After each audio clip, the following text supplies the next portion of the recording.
Hyderabad's #1 real estate company, Sri Siddhivinayaka Property Developers. యోని రూపంలో ఉన్నటువంటి అమ్మవారిని మనం కామాఖ్య అమ్మవారు అంటాము. ఒక చిన్న ఎరుపు రంగు వస్త్రం మన ఇంట్లో పెట్టుకుంటే వామాచారం అంటే ఖచ్చితంగా అమ్మవారికి ఏమి ఇష్టమో అవి చేయాలి.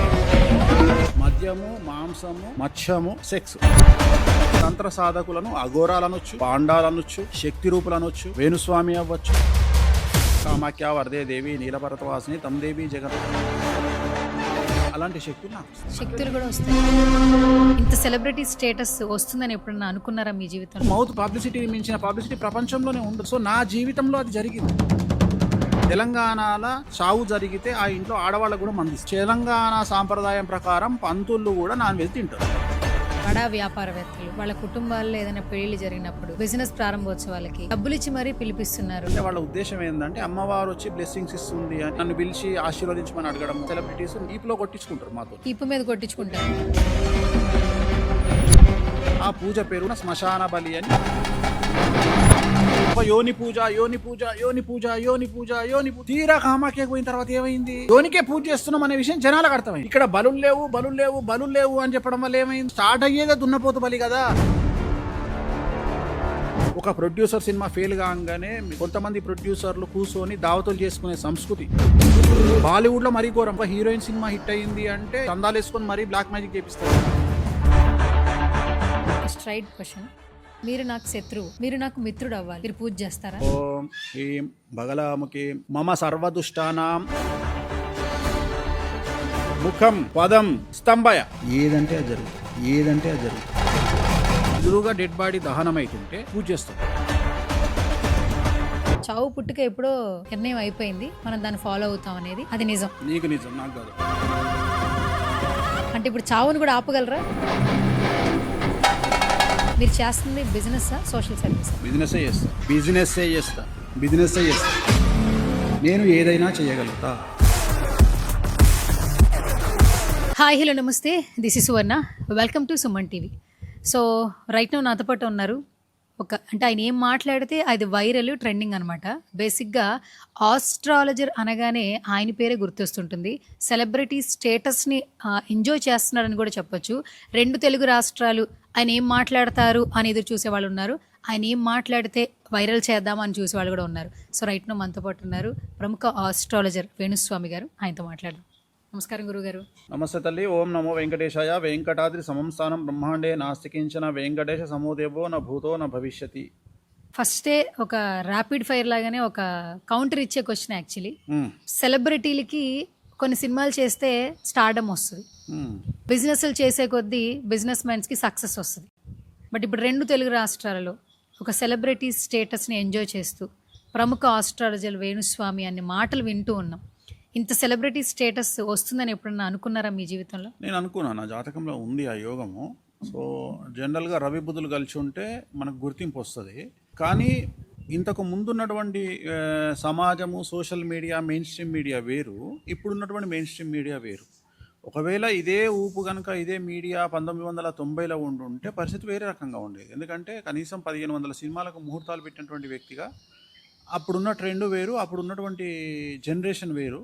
సో ఆల్మోస్ట్ నాకు తెలిసినటువంటి జనరేషను 90%, అంటే నేను ఎవరితోనైతే జర్నలిస్టులతో పనిచేసినో, సినిమా జర్నలిస్టులు, నాట్ రెగ్యులర్ జర్నలిస్టులు, సినిమా జర్నలిస్టులతో పనిచేసినో, మిక్కిలినేని జగదీష్ బాబు కావచ్చు, సతీష్ బాబు కావచ్చు, చాలామంది. సో వాళ్ళందరూ మనల్ని అంత గుర్తించేవాళ్ళు, అంత మాట్లాడుకునే వాళ్ళము. ఒక టీం లాగా ఉండేది. అంటే సినిమా ముహూర్తం అయిపోగానే జర్నలిస్ట్తో మాట్లాడటము, ప్రెస్ మీట్ ఉండేది. ఇప్పుడు సిస్టమ్ అంతా మారిపోయింది. సినిమా ఓపెనింగ్ అంటే అదొక పండగ వాతావరణం. ఇంతకు ముందు నేను మాట్లాడేది, అంటే నేను మాట్లాడేది 2002, 2004 పూర్వం. సో అప్పుడు ఏంటంటే మేము సినిమా ముహూర్తం చేయగానే వాళ్ళ దగ్గరికి వెళ్ళిపోయి ప్రెస్ మీట్కి టైం ఉండేది, వాళ్ళతో మాట్లాడుకునే వాళ్ళము. సో అప్పుడు సినిమా మ్యాగజైన్స్ వచ్చేవి, వాటిని సీతార, జ్యోతి చిత్ర, ఇట్లా చాలా చాలా వచ్చేవి. అంటే ఒక వారానికి ఒక 20-30 వారపత్రికలు వచ్చేవి, సినిమా పత్రికలు. వాటిలో మా ఫోటోలు వచ్చేవి. అంటే సినిమా క్లాప్ కొట్టేది, లేకపోతే హీరోతో కొబ్బరికాయ కొట్టించేది, హీరోయిన్తో కొబ్బరికాయ కొట్టించేది, అవన్నీ కట్ చేసుకొని దగ్గర పెట్టుకునేవాళ్ళం. అది అప్పటి చరిత్ర. ఇప్పుడు చాలా ఫాస్ట్గా ఉంది. ఇంకోటి, అప్పుడు చెడు లేదు, మంచి ఒకటే. అప్పుడు ఎంతసేపు ఈ వారపత్రికలో పడితే మనం అది చూసుకోవడం, వేరే వాడికి చూపించడం. నేను ఇగో ఈ వారంలో నేను ఈ పూజ చేసిన రా బాబు, ఈ సినిమాకి నేను పూజ చేసిన రా బాబు అని చెప్పి చూపించుకోవడం. ఇప్పుడు అట్లా కాదు కదా. ఇప్పుడు ఆ పద్ధతి లేదు, ఆ వ్యవహారం లేదు, ఆ జర్నలిస్టు పద్ధతి లేదు. ఇప్పుడు అంతా ఏంది, మనం ఈ సోషల్ మీడియా మనం ఏదైనా అక్కడ చేయగానే అది ఇమ్మీడియట్గా టీవీలో వస్తుంది, లేదా సోషల్ మీడియాలో ఎవరో పెట్టుకుంటారు. సో సోషల్ మీడియా అయినా ఏదైనా పేరు రావాలి అంటే జాతకంలో రవి బుధులు ఖచ్చితంగా మంచి ప్లేస్లో ఉండాలి, గురువు మంచి ప్లేస్లో ఉండాలి. సో జనరల్గా అందరి జాతకాల్లోనూ ఇవే ఉంటాయా? ఉండవు. ఉదాహరణ, గురువు అనేవాడు వాక్కు కారకుడు. వాక్కు కారకుడు అంటే చెప్పినది జరగడానికి గురువు కారకుడు. నేను ఏదైనా జాతకం చెబితే ఆ జాతకం జరగాలి అంటే ఆ జాతకాన్ని జరిపించడానికి నా జాతకంలో గురువు మంచి స్థానంలో ఉంటే తప్ప అది వర్కౌట్ అవ్వదు. అదే నువ్వు యాంకర్లు బాగుండాలి జాతకం అంటే నీకు బుధుడు బాగుండాలి. ఇప్పుడు నీ జాతకం చెక్ చేస్తే దాంట్లో బుధుడు బాగుంటుంది. బుధుడు అంటే నీ గొంతు నుండి వచ్చేటువంటి మాట ద్వారా నీకు ప్రాచుర్యం లభించడం అనేటువంటిది బుధుడికి సంబంధించినటువంటిది. అలాగే హీరోయిన్స్ వచ్చేటప్పటికి శుక్రుడి కిందికి వస్తారు. వాళ్ళ జాతకం రవి శుక్రులు కలిసి లేదా రవి శుక్రులు మంచి ప్లేస్లో ఉంటే వాళ్ళు హీరోయిన్. అంటే అది హీరోయిన్ అనేది గ్లామర్కు సంబంధించిన ఫీల్డ్. అక్కడ మాటతో పని లేదు, తెలుగు భాష రాకుండా యాక్టింగ్ చేస్తారు. అక్కడ ఓన్లీ అందాన్ని చూస్తారు. కానీ మాటకు ప్రాధాన్యత యాంకర్లది, న్యూస్ రీడర్లది. జ్యోతిష్యానికి ప్రాధాన్యత వాక్శుద్ధి, అంటే చెప్పింది జరగడం. సో ఒక్కొక్కళ్ళ జాతకంలో ఒక్కొక్కళ్ళ గ్రహాల ప్రభావం చేత వాళ్ళకి ఆ పేరు వస్తుంది. వేణుస్వామికి ఎందుకు వచ్చింది అంటే గురువు ఉచ్చలో ఉన్నాడు వేణుస్వామి కాబట్టి, గురువు ఉచ్చలో ఉండడం వల్ల, గురువు అనుగ్రహం వల్ల నేను చెప్పింది జరుగుతోంది కాబట్టి, సక్సెస్ రేట్ ఎక్కువ కాబట్టి నాకు వచ్చింది. కానీ చెప్పింది జరగడం వల్ల ఇంత పేరు వస్తుందా? రాదు. కాంట్రవర్సీస్ వల్ల పేరు వస్తుంది. సో ఎందుకు వస్తుంది కాంట్రవర్సీసు? రాహు 10వ ఇంట్లో ఉన్నాడు నాకు, అంటే రాహు ఉచ్చ. సో జనరల్గా ఎవరికైతే జాతకంలో రాహు చాలా గొప్పగా ఉంటాడో వాళ్లకు ఎక్కువగా పబ్లిసిటీ వస్తుంది, మంచి కానీ చెడు కానీ, ఏ రూపకంగానైనా సరే పేరు అనేది చాలా ఎక్కువగా వస్తుంది. సో ఇప్పుడు జరుగుతున్నటువంటి సంఘటనలన్నిటికీ కారణం నా జాతకం. కానీ నేను ఎక్స్పెక్ట్ చేసిన దానికంటే కొన్ని కోట్ల % నాకు పేరు వచ్చింది. అంటే నేను ఉదాహరణ నేను గీసుకుంది 100% అనుకుందాం. మ్యాక్సిమం స్కోపు ఒక జ్యోతిష్కుడికి మ్యాక్సిమం స్కోపు ప్రచారానికి 100% ఉంటుంది, అంతకంటే ఎక్కువ ఉండదు. కానీ కామాఖ్య అమ్మవారు నాకు ఇచ్చినటువంటి ప్రచారము 1,00,00,000% ఇచ్చింది. ఆమె తన ప్రచారాన్ని తెలుగు రాష్ట్రాల్లో చేయించడం కోసం నాతో చెప్పించినటువంటి కొన్ని మాటలు కొంతమందికి నెగిటివ్గా అనిపించి, ఆ నెగిటివ్ ఏదో చేస్తున్నాము అనే భ్రమలో కామాఖ్య అమ్మవారికి మంచి చేసిరు వాళ్ళంతా. ఇవాళ ఏ పరిస్థితికి వచ్చింది అంటే, అంబుబాచి మేళా 2026లో తెలుగు రాష్ట్రాల నుండి 6 నుండి 7 లక్షల మంది తెలుగువారు కామాఖ్య దేవాలయానికి వెళ్ళేటట్లుగా ఈ ప్రచారం సాగింది. గత 2 సంవత్సరాల నుండి నా మీద చెడు జరుగుతుంది, నా మీద చెడు చేస్తున్నాము అనే భ్రమలో అమ్మవారికి మంచి చేసినారంతా. ఇక్కడ వాళ్ళ అల్టిమేట్ మోటివ్ ఏంటి అంటే, వేణుస్వామిని మనం డ్యామేజ్ చేయాలా, ఒక యోని పూజ. తీరా కామాఖ్యకు పోయిన తర్వాత ఏమైంది? యోనికే పూజ చేస్తున్నాం అనే విషయం జనాలకు అర్థమైంది. ఇక్కడ బలులు లేవు అని చెప్పడం వల్ల ఏమైంది? అక్కడికి పోయిన తర్వాత జనాలకు అర్థమైంది ఏంటంటే, అసలు ఇక్కడ స్టార్ట్ అయ్యేదే దున్నపోతు బలి కదా, కొన్ని వేల మంది ముందర జరుగుతున్నాయి కదా. ఓహో, ఇన్ని రోజులు వేణుస్వామి చెప్పినవి అన్నీ నిజాలు. అంటే ఏదైనా సమస్య క్లియర్ అవ్వాలి అంటే, జనాలు మనల్ని జడ్జి చేయాలి అంటే, ఫస్ట్ సమస్య ఎక్కడొచ్చింది దాని క్లారిటీ జనాలు డైరెక్ట్ తీసుకుంటే బాగుంటుంది. అందుకనే మౌత్ పబ్లిసిటీ అంటాం మనం. ఎప్పుడు మౌత్ పబ్లిసిటీ మించిన పబ్లిసిటీ ప్రపంచంలోనే ఉండదు.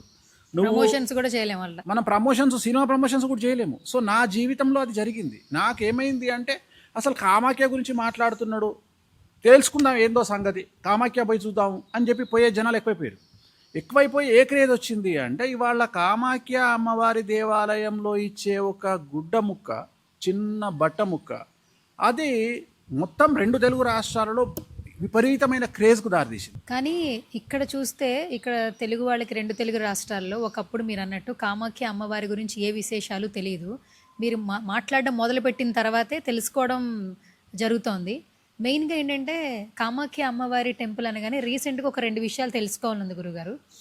అక్కడ ఈ మధ్యకాలంలో నల్ల దుస్తులతో కొంతమంది తాంత్రికుల ఆలయంలోకి ప్రవేశించారు.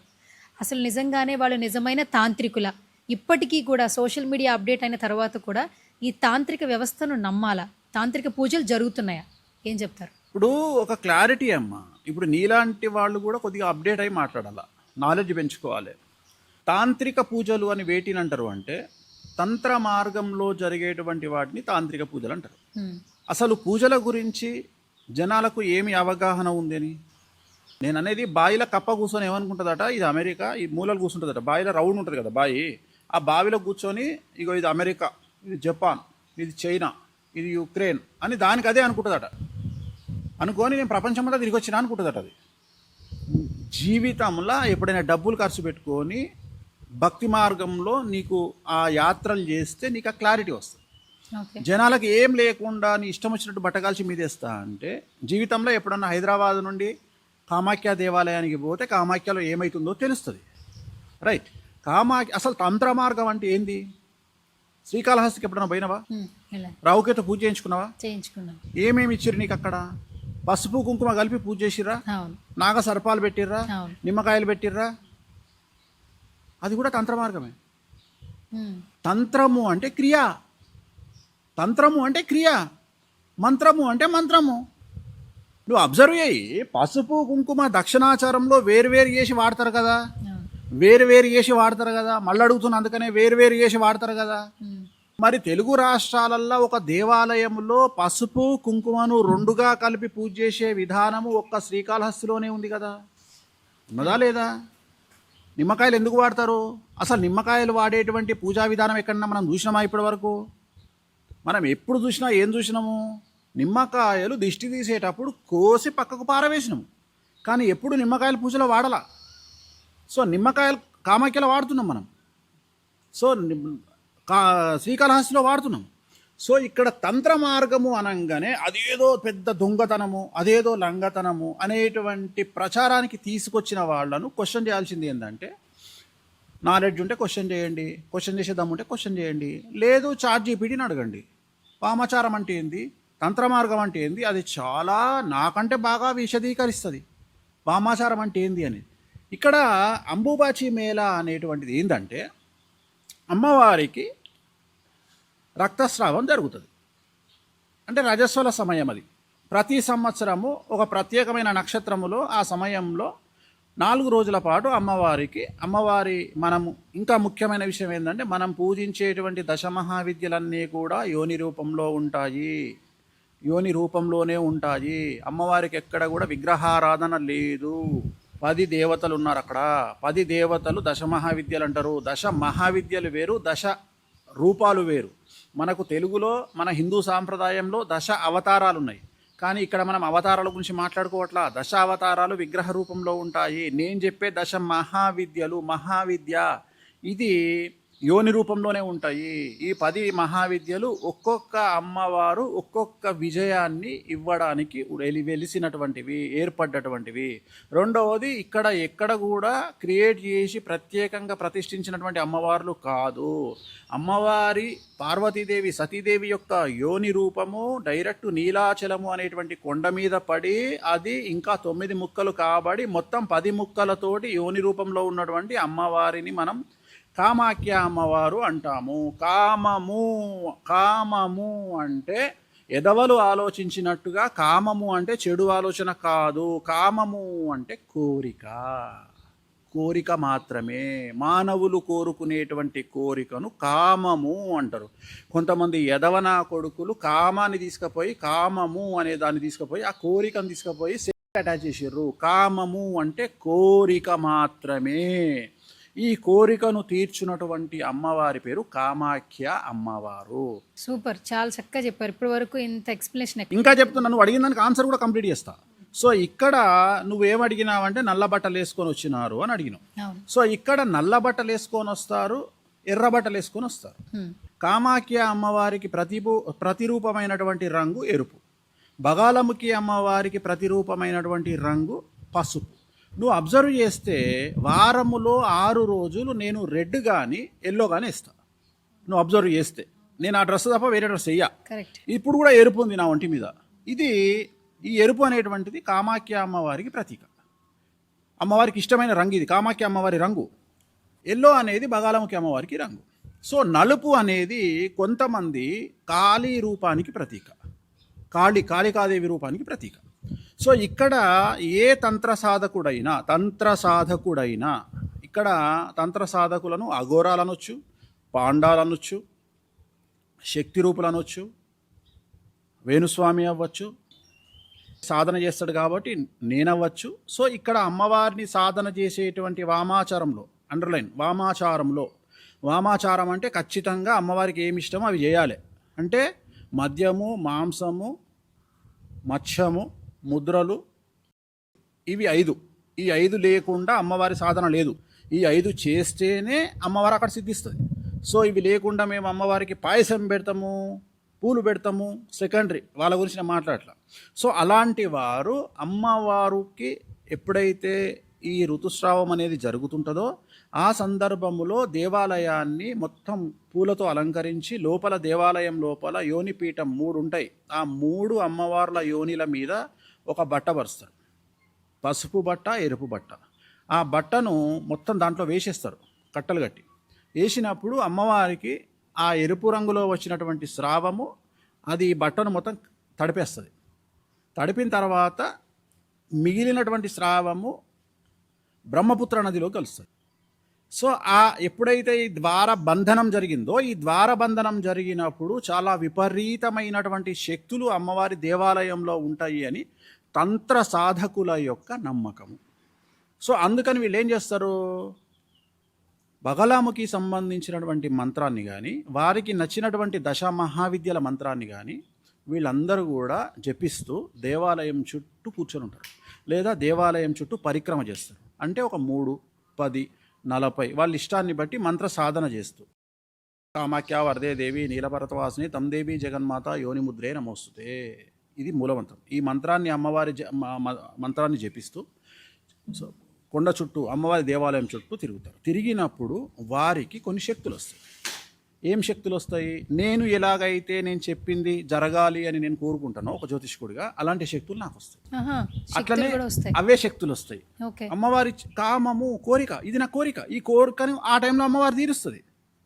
సో ఇలా ఎవరి సాధకులు ఎవరికి ఏం కావాలనో వాళ్ళు, కొంతమంది అఘోరాలు, ఇంకా కొంతమంది స్వామీజీలు, కొంతమంది పాండాలు, కొంతమంది సాధకులు, కొంతమంది తంత్ర మార్గం చేసేవాళ్ళు, వీళ్ళందరూ కామాఖ్య దేవాలయానికి ఆ సందర్భంలో వస్తారు. ఇది అయిపోయినాక అమ్మవారి దేవాలయం ఓపెన్ అయినాక 2 ఇస్తారు అక్కడ. ఒకటి ఎరుపు రంగులో ఉండే నీరు, అది జనాలకు ఇవ్వరు, చాలా తక్కువ మందికి ఇస్తారు, సాధకులకే ఇస్తారు. అలాగే ఒక చిన్న ఎరుపు రంగు వస్త్రం ఇస్తారు. అది ఎరుపు రంగులో ఉండొచ్చు, పసుపు రంగులో ఉండొచ్చు, చిన్న వస్త్రం, ఇంతే. అది మన ఇంట్లో పెట్టుకుంటే ఎక్కడికో వెళ్ళిపోతాము అనేది, అన్ని సకలం సిద్ధిస్తాయి అనేది నమ్మకం. చాలా మంది నమ్ముతున్నారు. చాలా మంది నార్త్ ఇండియాలో ఉండేవారి నమ్మకం. వేణుస్వామి వల్ల తెలుగు రాష్ట్రాల్లో పరిచయం అయింది. యాక్చువల్గా దీనికంటే ముందు ఇంకొకటి ఉంది, ఏంటంటే ఇదే తంతు కరెక్ట్గా దసరా నవరాత్రి ఉత్సవాలలో మొత్తం నార్త్ ఇండియా అంతా అమ్మవారి పూజలు చేస్తారు, కాళీ పూజలు. అప్పుడు ప్రత్యేకించి ఒక జీవానికి సంబంధించినటువంటి గర్భసంచికి సంబంధించినటువంటి ఒక వస్తువును వాళ్ళ ఇండ్లలో ఉంచుకోవడం ఆనవాయితీ. అది పెట్టుకుంటే సక్సెస్ దొరుకుతుంది అనేటువంటిది అక్కడి జనాల యొక్క నమ్మకం. ప్రత్యేకించి ఒక ప్రాంతానికి సంబంధించిన వాసులకు సంబంధించిన నమ్మకం. కానీ కామాఖ్య అనేది జగత్తుకు సంబంధించింది కాబట్టి ఆ వస్త్రము ఎవరి దగ్గర ఉంటే వాళ్లకు అష్ట ఐశ్వర్యాలు సిద్ధిస్తాయి, అన్ని కోరికలు సిద్ధిస్తాయి అనేటువంటిది నమ్మకం. సో దీన్ని కొంతమంది ఆసరాగా తీసుకొని తెలుగు రాష్ట్రాలలో ఇక్కడ కూడా అమ్మవారు రజస్వలైతుంది అని చెప్పి దొంగతనంగా చాలా వరకు ఆ దొంగ వస్తువులు అమ్మడం స్టార్ట్ చేశారు. ఇది మా దగ్గర వచ్చింది అని కొంతమంది స్వామీజీలు మా దేవాలయంలో ఏర్పడింది అని కుంకుమ నీళ్ళు కలిపి ఇట్లా అని దాన్ని ఇవ్వడము, డబ్బులు తీసుకోవడము, టెంపుల్కు డొనేషన్లు తీసుకోవడం, అక్కడికి వచ్చింది ప్రస్తుతం పరిస్థితి. అడగమ్మా. అయితే ఇప్పుడు మీరు ఏదైతే చెప్పారో ఆ ఎర్ర వస్త్రం, దాన్ని ప్రసాదంగా భావిస్తారని కూడా విన్నాను. ప్రసాదం అంటే అక్షతలను ఏమని, ఇప్పుడు తిరుమలలో వెంకటేశ్వర స్వామి వారి దేవాలయంలో మనకి ఏమి ఇస్తారు అంటే, నువ్వు అబ్జర్వ్ చేస్తే విఐపి ప్రసాదం అని ఒకటి ఉంటుంది, ఒక కవర్ ఉంటుంది, పేపర్తోనూ కవర్ ఉంటుంది, తిరుమల తిరుపతి దేవస్థానం ఆశీర్వచనం అని దాని మీద ప్రింట్ అయి ఉంటుంది. దాంట్లో ఏముంటాయి అంటే ఒక వాటర్ బాటిల్ అంటే తీర్థము ప్లస్ అక్షతలు, అంటే అది ప్రసాదం. అట్లనే కామాఖ్య అమ్మవారి దగ్గర మనకు ఇచ్చేటువంటి ప్రసాదము దీని అంబుబాచి మేళా తర్వాత మనకు అక్కడ అక్షతలు ఇయ్యరు. కామాఖ్య దేవాలయంలో అక్షతలు ఉండవు. వాళ్ళంతా తెల్ల బియ్యము నువ్వులతోటే పూజ అవుతుంది. ఓకే. సో అవే ఉంటాయి. తంత్ర మార్గంలో వాటినే వాడతారు. పసుపు అనేది వాడరు, కుంకుమ ఒకటే ఉంటుంది. సో కుంకుమ మరియు మేక రక్తంలో కలిపినటువంటి కుంకుమ, ఈ రెండింటినే మనం బొట్టుగా పెట్టుకుంటాం. అలాగే తీర్థం ఏమి ఇస్తారు మనకు? మందు కలిపినటువంటి నీళ్ళు ఇస్తారు. డైరెక్ట్గా లిక్కర్ కలిపినటువంటి తీర్థాన్ని మనకు హోమం చేసిన తర్వాత మన చేతిలో వేస్తే మనం తాగుతాం. అలాగే ప్రసాదం ఏమి ఇస్తారు? అన్నప్రసాదము. డైరెక్ట్గా పాలకూర పప్పులో మటన్ వేసి వండినటువంటి ప్రసాదాన్ని, అన్నాన్ని, అంటే ప్రసాదం అన్నప్రసాదాన్ని మనకు కూరను మనకు ఇస్తారు. మనం అన్నంలో కలుపుకొని వాళ్ళు ఇచ్చిన భోగమే అంటారు. ఆ భోగంలో ఏమేమి ఉంటాయి? ఒక చేప, మటన్ అంటే పాలకూర, మటను, పప్పు ప్లస్ అన్నము ప్లస్ పరమాన్నము, ఇవి కలిపి మనకు నైవేద్యం ఇస్తారు, భోగం ఇస్తారు. మనం అవి తినొచ్చు. అది కాకుండా ఇంట్లో పెట్టుకోవడానికి ఇచ్చేది ఒక చిన్న కాయ లాంటి వస్తువు ఉంటుంది, అది ఇస్తారు. ₹1 కాయని ఇస్తారు. ఓన్లీ అంబుబాచి మేళా తర్వాత ఈ రెడ్ వస్త్రం ఇస్తారు. ఇది ఎప్పుడు పడితే అప్పుడు దొరకదు. ఇది ఓన్లీ జూన్లో అంబుబాచి మేళా అయిన తర్వాత ఒక నెల వరకు మాత్రమే మ్యాక్సిమం. అంటే జనాలకు ఇచ్చేది 2 రోజులే. ఉదాహరణ 26వ తారీఖు నాడు ఎండ్ అయింది, 26వ తారీఖు పొద్దున్న దేవాలయం ఓపెన్ అయింది, మ్యాక్సిమం 29 వరకే ఇచ్చిర్రు. అది తర్వాత ఆపేసారు. అంటే అంతమందికి ఇవ్వలేరు కదా. కానీ అక్కడ దేవాలయానికి సంబంధించినటువంటి 4 కుటుంబాలు ఉంటాయి. ఆ 4 కుటుంబాలకు మాత్రమే రైట్స్ ఉంటాయి. వాళ్ళ దగ్గర ఆ బట్ట ఉంటుంది. వాళ్ళను మనం నెల తర్వాత అడిగినా 2 నెలల తర్వాత అడిగినా మనకి ఇస్తారు. గురుగారు, నాకు ఒక చిన్న డౌట్. మీరు ఏదైనా ఓపెన్గా మాట్లాడతారు కాబట్టి, మనకి ఇక్కడ మన సంస్కృతి సాంప్రదాయాలను ఒకసారి చూస్తే పీరియడ్ టైమ్స్లో అమ్మాయిలు ఉన్నప్పుడు వాళ్ళని కొన్ని శుభ కార్యక్రమాలకి దూరంగా ఉంచుతారు. ఇంట్లో కూడా అన్నీ తిరగొద్దంటారు, బీరువాళ్ళు ముట్టుకోవద్దంటారు. అండ్ పెళ్ళిళ్ళు జరిగినాయి అనుకోండి, ఆ ముహూర్తంలో పెళ్లి చేసుకోకూడదు కాబట్టి ఆ డేట్ లేని టైంలో మారుస్తారు. అంటే ఆ టైంలో కొంచెం దూరంగా ఉంచుతారు. అంటే శుభశకనం కాదు, ఒక మైలు పడిన వ్యక్తిగా చూస్తూ ఉంటారు. ఇక్కడ చూస్తే కంప్లీట్గా యోని పూజలు చేయడం, ఆ మాతని పూజించడం, కోరిక కోరడం, అండ్ ఆ ఋతుస్రావమైనటువంటి ఆ క్లాత్ని తీసుకొచ్చి ఇంట్లో పెట్టుకోవడం ఆపోజిట్గా చూస్తున్నాం మనం. ఇక్కడ చూడట్లేదు.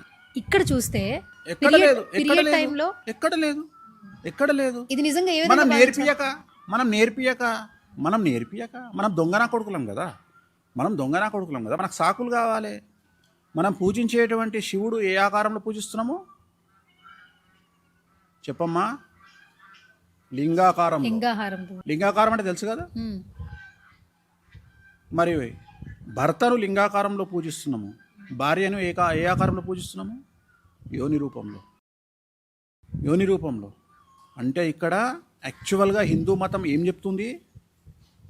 సృష్టికి ప్రతిరూపమైనటువంటి దేవీ దేవతలను, ఆది దంపతులు అయినటువంటి పార్వతీ పరమేశ్వరులను దేవతా స్వరూపములో పూజిస్తున్నాము. బట్ ఇక్కడ ఆకారాలు లేకుండా పురుషుడికి ముఖ్యమైనటువంటి లింగాకారములో శివుడిని, ఆడవారికి యోని రూపాన్ని అక్కడ పెట్టుకొని సృష్టికి ప్రతిరూపంగా, సృష్టికి మూలమైనటువంటి అమ్మవారిని, తండ్రిని మనం అక్కడ చూసుకుంటాం.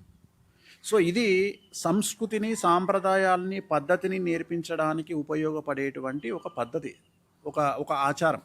అంటే అమ్మాయిని నువ్వు పుట్టినటువంటి యోని నుండి పుట్టినటువంటి తల్లి ఎంత రెస్పెక్ట్ ఇస్తావో అంతే రెస్పెక్ట్ అమ్మవార్లకు, అంటే అమ్మాయిలకు ఇయ్యవలెను అని మన హిందూ ధర్మశాస్త్రాలు మనకు నేర్పిస్తున్నటువంటి వ్యవహారము. అంటే కొంతమంది పిచ్చి కొడుకులకు, కొంతమంది దొంగ కొడుకులకు యోని అనేది ఒక ఆట వస్తువుగా మారుతున్నటువంటి సందర్భములో అది కాదురా పిచ్చుండా కొడుక, యోని అంటే ఒక భక్తి భావంతోని చూడవలసినటువంటి ఒక వ్యవస్థ, ఒక వ్యవహారము అని జనాలకు తెలియజేయడానికి పూర్వ ఆచారము పెట్టినటువంటి సాంప్రదాయము. సో ఇక్కడ మనకు లేదు అంటే ఇక్కడ నువ్వు కామాఖ్య పోతే తెలుస్తుంది, కామాఖ్యకు పోకుండా నీకెట్లా తెలుస్తుంది? సో ఇక్కడ యోని రూపాన్ని భగవంతుడి, అమ్మవారి యొక్క స్వరూపంగా నువ్వు భావిస్తున్నావు. ఇంకొక ప్రశ్న కూడా వేసినావు నువ్వు, అమ్మాయిలకు నెలసరి వచ్చినప్పుడు అప్పటి దేశ కాలమాన పరిస్థితులను బట్టి మనం మాట్లాడుకోవాల్సింది ఏంటంటే, అక్కడ రక్తస్రావము జరిగినప్పుడు కొన్ని మలినాలు, కొన్ని వైరస్లు, కొన్ని బ్యాక్టీరియాలు బయటికి రిలీజ్ అవుతాయి కాబట్టి ఇంట్లోకి పర్మిషన్ లేదు అని చెప్పారు. అంతే తప్ప ఇక్కడ అంటుముట్టు వ్యవహారం ఏం లేదు. యాక్చువల్గా దాన్ని మనోళ్ళు ఏదైనా కానీ చక్కగా చెప్తే వినరు కదా. ఇప్పుడు మనోళ్ళ దగ్గర గొప్పతనం ఏంటంటే, మన సాంప్రదాయాలు ఎట్లుంటాయి అంటే కొద్దిగా పద్ధతిగా చెప్తాయి మనకు, అంటే చెప్తే వినకపోతే కొట్టినట్టుగా చెప్తాయి. సో అందుకని మనకి ఏం సిస్టమ్ పెట్టిరు అంటే, ఈ సిస్టమ్ పెట్టి యాక్చువల్గా ఆడవాళ్లకు ఆ టైంలో విపరీతమైనటువంటి స్ట్రెస్ ఉంటుంది, విపరీతమైనటువంటి డిస్కంఫర్ట్ ఉంటుంది. అది ప్రకృతిలో భాగంగా వాళ్ళల్లో మూడ్ స్వింగ్స్ ఉంటాయి. సో వీటన్నిటి నుండి 4 రోజులు అసలు సెలవు లేనటువంటిది ఎవరికి? స్త్రీకి. ఎందుకంటే 24 గంటలు ఇంటూ 7, 7 రోజుల పాటు 24 గంటలు కష్టపడేటువంటి మహిళకు సెలవు ఎక్కడిది నెలకు? మగవాళ్ళకు సెలవులు ఉన్నాయి, ఆడవాళ్ళకు సెలవులు లేవు అని దీన్ని సిస్టంలోకి చేర్చి ఈ 4 రోజులు అమ్మాయిలకు సెలవులు ఇచ్చారు. ఈ 4 రోజులు మిమ్మల్ని ఒకవేళ దూరంగా కూర్చోబెట్టకపోతే మీరు మా మాట వినరు అనే ఉద్దేశంతో దూరంగా కూర్చోబెట్టడం స్టార్ట్ చేశారు. అప్పుడు ఏమవుతుంది? దూరంగా కూర్చోవడము, వేరే పని లేకపోవడం వాళ్ళకి ఇచ్చినటువంటి పద్ధతి అది. కానీ ఇప్పుడు జనరేషన్ను బట్టి మొత్తం మారిపోయినాయి. ఒకప్పుడు తల్లి తండ్రి చనిపోతే నిప్పు పెట్టాల్సింది మగపిల్లలు అనేటువంటి సాంప్రదాయం ఉంది. ఇవాళ మగపిల్లలు లేనటువంటి తల్లిదండ్రులు చనిపోతే ఆడపిల్లలే తలకొరిగి పెడుతున్నారు మొత్తం భారతదేశంలో. ఎందుకు అంటే ఆ ప్రేమ అనేది వాళ్ళని అక్కడికి చేర్చింది, అలా చేస్తున్నారు. సో ఇప్పుడు ఎప్పుడో వెళ్ళిపోయినాయి. ఇప్పుడు జనరల్గా ఎక్కువ ఎక్స్ట్రీమ్ పాటించే బ్రాహ్మణ్ కమ్యూనిటీలో కూడా ఈ నెలసరి అనేటువంటి దాన్ని తీసేసి ఆల్మోస్ట్ ఆల్. ఎందుకంటే ఫస్ట్ పిల్లలు యాక్సెప్ట్ చేయట్లా. జనరేషన్ను బట్టి నువ్వు 4 రోజులు ఒక అమ్మాయిని, ఒక 22 సంవత్సరాల అమ్మాయిని కూర్చోబెడితే వచ్చినోడల్లా చూసి ఏమైంది? దూరం ఉందా అంటే, మా భాషలో మేము తెలంగాణ సాంప్రదాయంలో మేము దూరం ఉందా అంటాం. దూరం ఉందా అంటే బయట ఉందా అని అర్థం. సో అక్కడ కూర్చుంది అని అర్థం. సో ఇవన్నీ కూడా దేశ కాలమాన పరిస్థితులను బట్టి మనం ఏర్పరచుకున్నటువంటి సిద్ధాలు. రెండవది ప్రామాణికంగా ఏరియాలను బట్టి డిసైడ్ అవుతుంది. ఇంతకు ముందు ఇప్పుడు ఉదాహరణ చెప్తా. ఇప్పుడు తంత్ర మార్గములో నాన్ వెజ్ లిక్కర్ ఉంటుంది వామాచారంలో అని చెప్పినట్టు తెలంగాణ సాంప్రదాయం కానీ భగవంతుడు మనకు ఆచార వ్యవహారాన్ని ఎట్లా పెట్టిండంటే, తెలంగాణ సాంప్రదాయంలో మందు, మాంసము, భక్తి 3 కలిసి ఉంటాయి. నువ్వు అబ్జర్వ్ చేయి. ఎందుకంటే భగవంతుడిని చాలా దగ్గరగా చేయడానికి తెలంగాణ సాంప్రదాయం ప్రకారము భక్తి ప్లస్ ఎంటర్టైన్మెంట్ ఈ 2 కలిసి ఉంటాయి. ఇప్పుడు ఉదాహరణ తీసుకుంటే తెలంగాణ సాంప్రదాయంలో ఏ దేవాలయానికి వెళ్ళినా నాన్ వెజ్ లిక్కర్ ఉంటుంది. పెళ్ళిళ్ళు కూడా అసలు చావుకు పెళ్లికి నాన్ వెజ్ ఉంటుంది. ఇప్పుడు ఉదాహరణ తెలంగాణలో ఎవరైనా చనిపోతే చేదునోరు అంటారు. అంటే చనిపోయినాక ఖచ్చితంగా వాళ్ళకు 2వ రోజో 3వ రోజో మనకు తెలిసిన వాళ్ళు మన బంధువులు ఏం చేస్తారంటే, ఇప్పుడు ఉదాహరణ మా అమ్మ చనిపోతే మా అన్న అంటే మా కజిన్ బ్రదర్స్ వాళ్ళు ఏం చేసిర్రు, నాకు ఇంత లిక్కరు ఇంత నాన్ వెజ్ వండి తీసుకొచ్చారు. అయితే మరి పంతులు కదా తెలంగాణ తింటారా అంటే, తెలంగాణ సాంప్రదాయం ప్రకారం పంతులు కూడా నాన్ వెజ్ తింటారు, మందు తాగుతారు. కానీ చాలా వరకు బయటికి చెప్పుకోరు. ఇక్కడ దొరల సాంప్రదాయం వెలమలది మరియు రెడ్ల దొర సాంప్రదాయం ఇక్కడ నడిచింది. అలాగే వైష్ణవ సాంప్రదాయాన్ని పాటించే ప్రతి ఒక్క కులస్తులు కూడా ఇక్కడ తెలంగాణలో పంతులకు మాంసం పెట్టి తద్దినాలు పెట్టడము, సంవత్సరికాలు జరపడము ఆనవాయితీ. సో వాళ్ళు ఒక మేకను కోస్తే ఆ లెగ్ పీస్ అనేది పంతులింటికి పంపిస్తారు. ఇక్కడ సాంప్రదాయం, తెలంగాణ ఆచార వ్యవహారం. సో ఇక్కడ భక్తి నరసింహస్వామి గుడికి యాదగిరి గుట్టకు పోతే చిన్న గుట్ట దగ్గర వచ్చి మందు మాంసం వాడతావు. అట్లనే కొమరవెల్లి మల్లన్న దగ్గరికి పోతే వచ్చేటప్పుడు పోచమ్మ దేవాలయం దగ్గర ఆగుతావు. అట్లనే సికింద్రాపూర్ నరసింహస్వామి దేవాలయానికి పోతే అక్కడ కూడా నువ్వు పెద్దగుట్టకు పోతే పెద్దగుట్టలో నువ్వు ఏ టెంపుల్కి పోయినా, ఈవెన్ ఆంజనేయ స్వామి దేవాలయము కర్నూలు దగ్గరికి పోయినా రిటర్న్లో వచ్చేటప్పుడు బద్దిపోచమ్మ దగ్గర ఆగి అక్కడ మళ్ళీ మాంసం గీసం చేసుకొని మళ్ళీ ఎంజాయ్ చేసి వస్తారు. అంటే ఇక్కడ ఎందుకు అంటే దేవుడిని కూడా తమ యొక్క ఆచార వ్యవహారాలలో మమేకం చేసుకోవడం తెలంగాణ సాంప్రదాయం యొక్క లక్షణం. ఇక్కడ మందు మాంసము లేకుండా భక్తిభావం లేదు. అంటే చాలామంది దేవుడిని దూరం చేసిండ్రు కొంతమందికి అని అంటారు కదా. ఆ దూరం చేసిండ్రు అనేటువంటి పదం లేకుండా చాలా దగ్గరగా ఉన్నాడు దేవుడు అని చెప్పడమే ఈ సిస్టమ్ యొక్క లక్షణం. అంటే జనరల్గా లిక్కర్కు ఎవరు అడిక్ట్ అవుతారు? కొన్ని కులాల వాళ్ళే అవుతారు. సాంప్రదాయం అనుకున్న దాని ప్రకారం. కానీ ఇక్కడ ఏమవుతుంది, నువ్వు మందు తాగుతున్నావు, మాంసం తింటున్నావు, దేవునితోనే అటాచ్ అవుతున్నావు, దేవుని దర్శనం చేసుకుంటున్నావు, దర్శనం కాగానే మందు తాగుతున్నావు, మాంసం తింటున్నావు, మళ్ళీ నువ్వు ఆనందంగా ఉంటున్నావు, అవసరం అనుకుంటే నువ్వు దేవుని ముందర డ్యాన్స్ చేస్తున్నావు, నువ్వు దేవుని దర్శనం అయిపోగానే డీజే పెట్టుకొని డ్యాన్స్ చేస్తున్నావు. సో ఇవన్నీ కూడా సాంప్రదాయాన్ని బట్టి ఉంటాయి. తెలంగాణ సాంప్రదాయం అందుకనే చాలా గొప్పది. తెలంగాణలో మందు, మాంసము, భక్తి 3 కలిసి ఉంటాయి ఎప్పుడు. ఈ 3ంటిని విడదీసే పరిస్థితి లేదు. సమ్మక్క సారక్కైనా నువ్వు చూడు, అవి లేకుండా ఎక్కడా నడవదు. అందుకనే చాలామంది నాలాగా ఓపెన్గా మాట్లాడడానికి ఏదో అడ్డంకి వస్తుంది. కానీ అసలు మందు, మాంసము వీటిని దూరం చేసుకుంటే, ఇప్పుడు ఒక మనిషి ఎంతో కష్టాలలో ఉంటాడు, చనిపోతాడు. వాడు చనిపోయిన తర్వాత మన ఫ్యామిలీ చాలా కష్టాలలో ఉంటుంది, డిప్రెషన్లో ఉంటాడు, ఒక షాక్లో ఉంటాడు. ఆ షాక్ పోవాలంటే నీకేం కావాలి? తెలంగాణలో చావు జరిగితే ఆ ఇంట్లో ఆడవాళ్ళకు కూడా మందు ఇస్తారు. నేను అనేది ఏంటంటే దాన్ని మందు అని విషయం అనాలే కదా. మరి మందు అని ఎందుకు అన్నారు? మందు అంటే ఏంది? మన భాషలో మెడికల్ షాప్లో దొరికేది మందు. మరి దీన్ని కూడా మందు అని ఎందుకు అన్నావు? అంటే ఇది కూడా మెడిసిన్ లాగా పనిచేస్తుంది కాబట్టి దీన్ని మందు అన్నారు. సో దీన్ని నికరంగా మంచిగా పద్ధతిగా తాగితే ఇది కూడా డిప్రెషన్ నుండి బయటికి తీసుకొస్తుంది. సో ఈ సాంప్రదాయాలని చాలా డిఫరెంట్ సాంప్రదాయాలు ఏరియాని బట్టి ఉంటాయి. సో ఒక ఏరియాలో ఒక రకంగా ఆలోచిస్తారు, ఇంకో రకంగా ఆలోచిస్తారు. ఓకే. సో వేణుస్వామి గారు, ఇప్పుడు తెలంగాణలో ఉన్నటువంటి పూజా క్రతువుల గురించి ఇక్కడ ఏ విధంగా ఉంటుంది, కొన్ని చాలా బాగా చెప్పారు. కాబట్టి ఇప్పుడు రీసెంట్గా ఒక కాంట్రవర్సీ నడుస్తోంది. ఒక సినిమా ప్రమోషన్కి సంబంధించి ఒక పూజ, ఇడుపు కాగితం అనేది కొంతమంది ఏపీలో ఉన్న వాళ్ళకి ఆ పదానికి అర్థం తెలియదు. తర్వాత ఒక సినిమా వస్తుందని మాత్రమే తెలుసు. బట్ తెలంగాణలో ఇడుపు కాగితం అంటే విడాకులు అని అర్థం అంట. వాళ్ళు ఒక సినిమా ప్రమోషన్ దిశగా ఒక టైటిల్ లాంచ్ చేశారు. ఆ నెక్స్ట్ రోజు నుంచి ఎక్కడ చూసినా ఇడుపు కాగితం మీద కాంట్రవర్సీలు జరుగుతున్నాయి. ఆ పదం గురించి మాట్లాడుతున్నారు. సినిమాని తీసుకొద్దామని సినిమా టీం అనుకుంటుంటే ఇది కొంచెం డిఫరెంట్ వేలో కనిపిస్తూ ఉంది. ఇంకో కొంతమంది ఏమంటారంటే ఇవన్నీ ఇన్ని కాంట్రవర్సీ మధ్యన ఈ సినిమాను మొదలు పెడతారా, రిలీజ్ చేస్తారా లేదా అన్న అనుమానాలు కూడా వ్యక్తం అవుతున్నాయి. ఏం లేవు, ఎందుకు అనుమానాలు వస్తాయి? సినిమా అనేది సినిమా రకంగా చూడాలి. ఇప్పుడు సినిమా అనేది సినిమా రకంగా చూడాలి. ఇప్పుడు ఉదాహరణ, పెద్ద సినిమా వచ్చింది, నాకు సినిమా అర్థం కాలేదు, చూసిన, అర్థం చేసుకోవడానికి ప్రయత్నం చేసిన. ఒక సినిమా అభిమానిగా పుష్ప సినిమా చూసిన, అర్థమైంది, అర్థం చేసుకోవడానికి ప్రయత్నం చేసిన. ఆ స్లాంగ్ మనకు అర్థం కాదు. జనరల్గా శ్రీకాకుళం స్లాంగు, చిత్తూరు స్లాంగు, పాతది 1970 స్లాంగ్ మనకు అర్థం కాదు. ఇప్పుడు అట్లా ఏం, మనం ఆల్మోస్ట్ మన భాష మారింది. సో తెలంగాణలో మన బలగమని సినిమా వచ్చింది, బ్లాక్ బస్టరు, అతిపెద్ద హిట్. సో ఎన్ని రోజులు తెలంగాణను ఒక విలన్కు మాత్రమే పరిమితం చేసి తీసినటువంటి తెలుగు సినిమా వ్యవస్థ ఇక మీదట కూడా ఇక్కడ తెలంగాణలో కూడా, సో తెలంగాణకు సంబంధించిన హీరోలు బయటకు వస్తున్నారు. సో చాలా వరకు దిల్ రాజు ప్రొడ్యూసర్ అయిన తర్వాత చాలా సిస్టమ్ మారింది. ఎందుకంటే దిల్ రాజు తెలంగాణ వాడిగా, దిల్ రాజు వచ్చిన తర్వాత తెలంగాణ హీరోలు స్టార్ట్ అయ్యారు, తెలంగాణ ఆర్టిస్టు స్టార్ట్ అయ్యారు.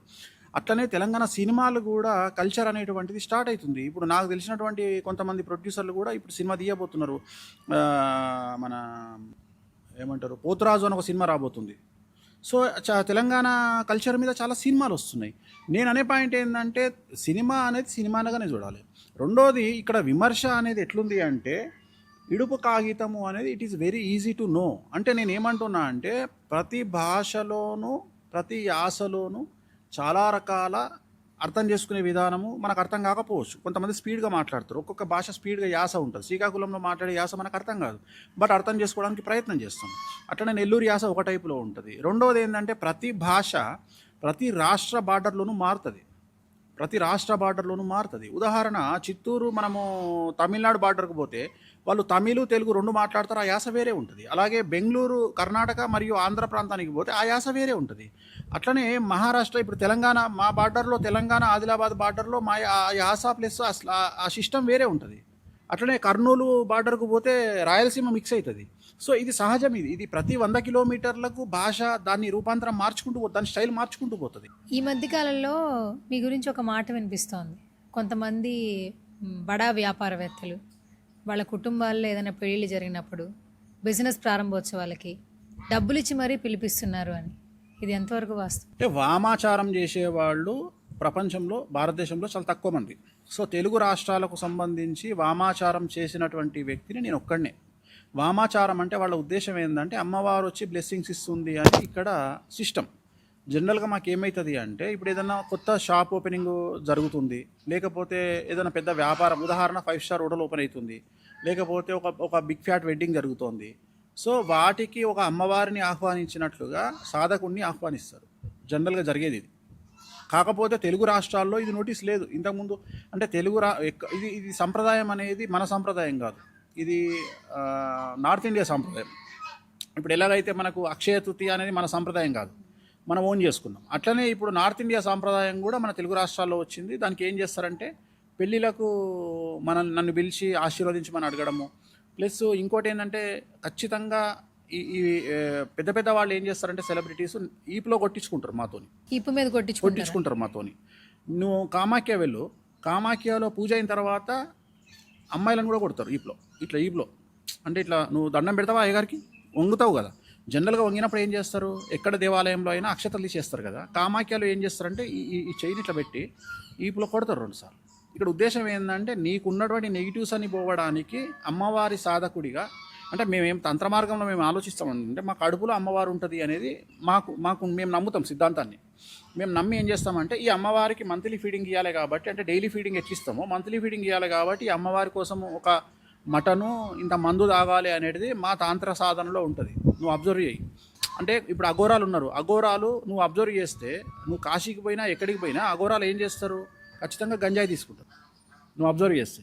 సో ఇక్కడ ఉద్దేశం ఏంటంటే శివుడు గంజాయి తాగుతాడు అనేది వాళ్ళ నమ్మకం, అందుకని వాళ్ళు కూడా గంజాయిని తాగుతారు. సో శివుడి రూపంలోని వాళ్ళు ఊహించుకుంటారు.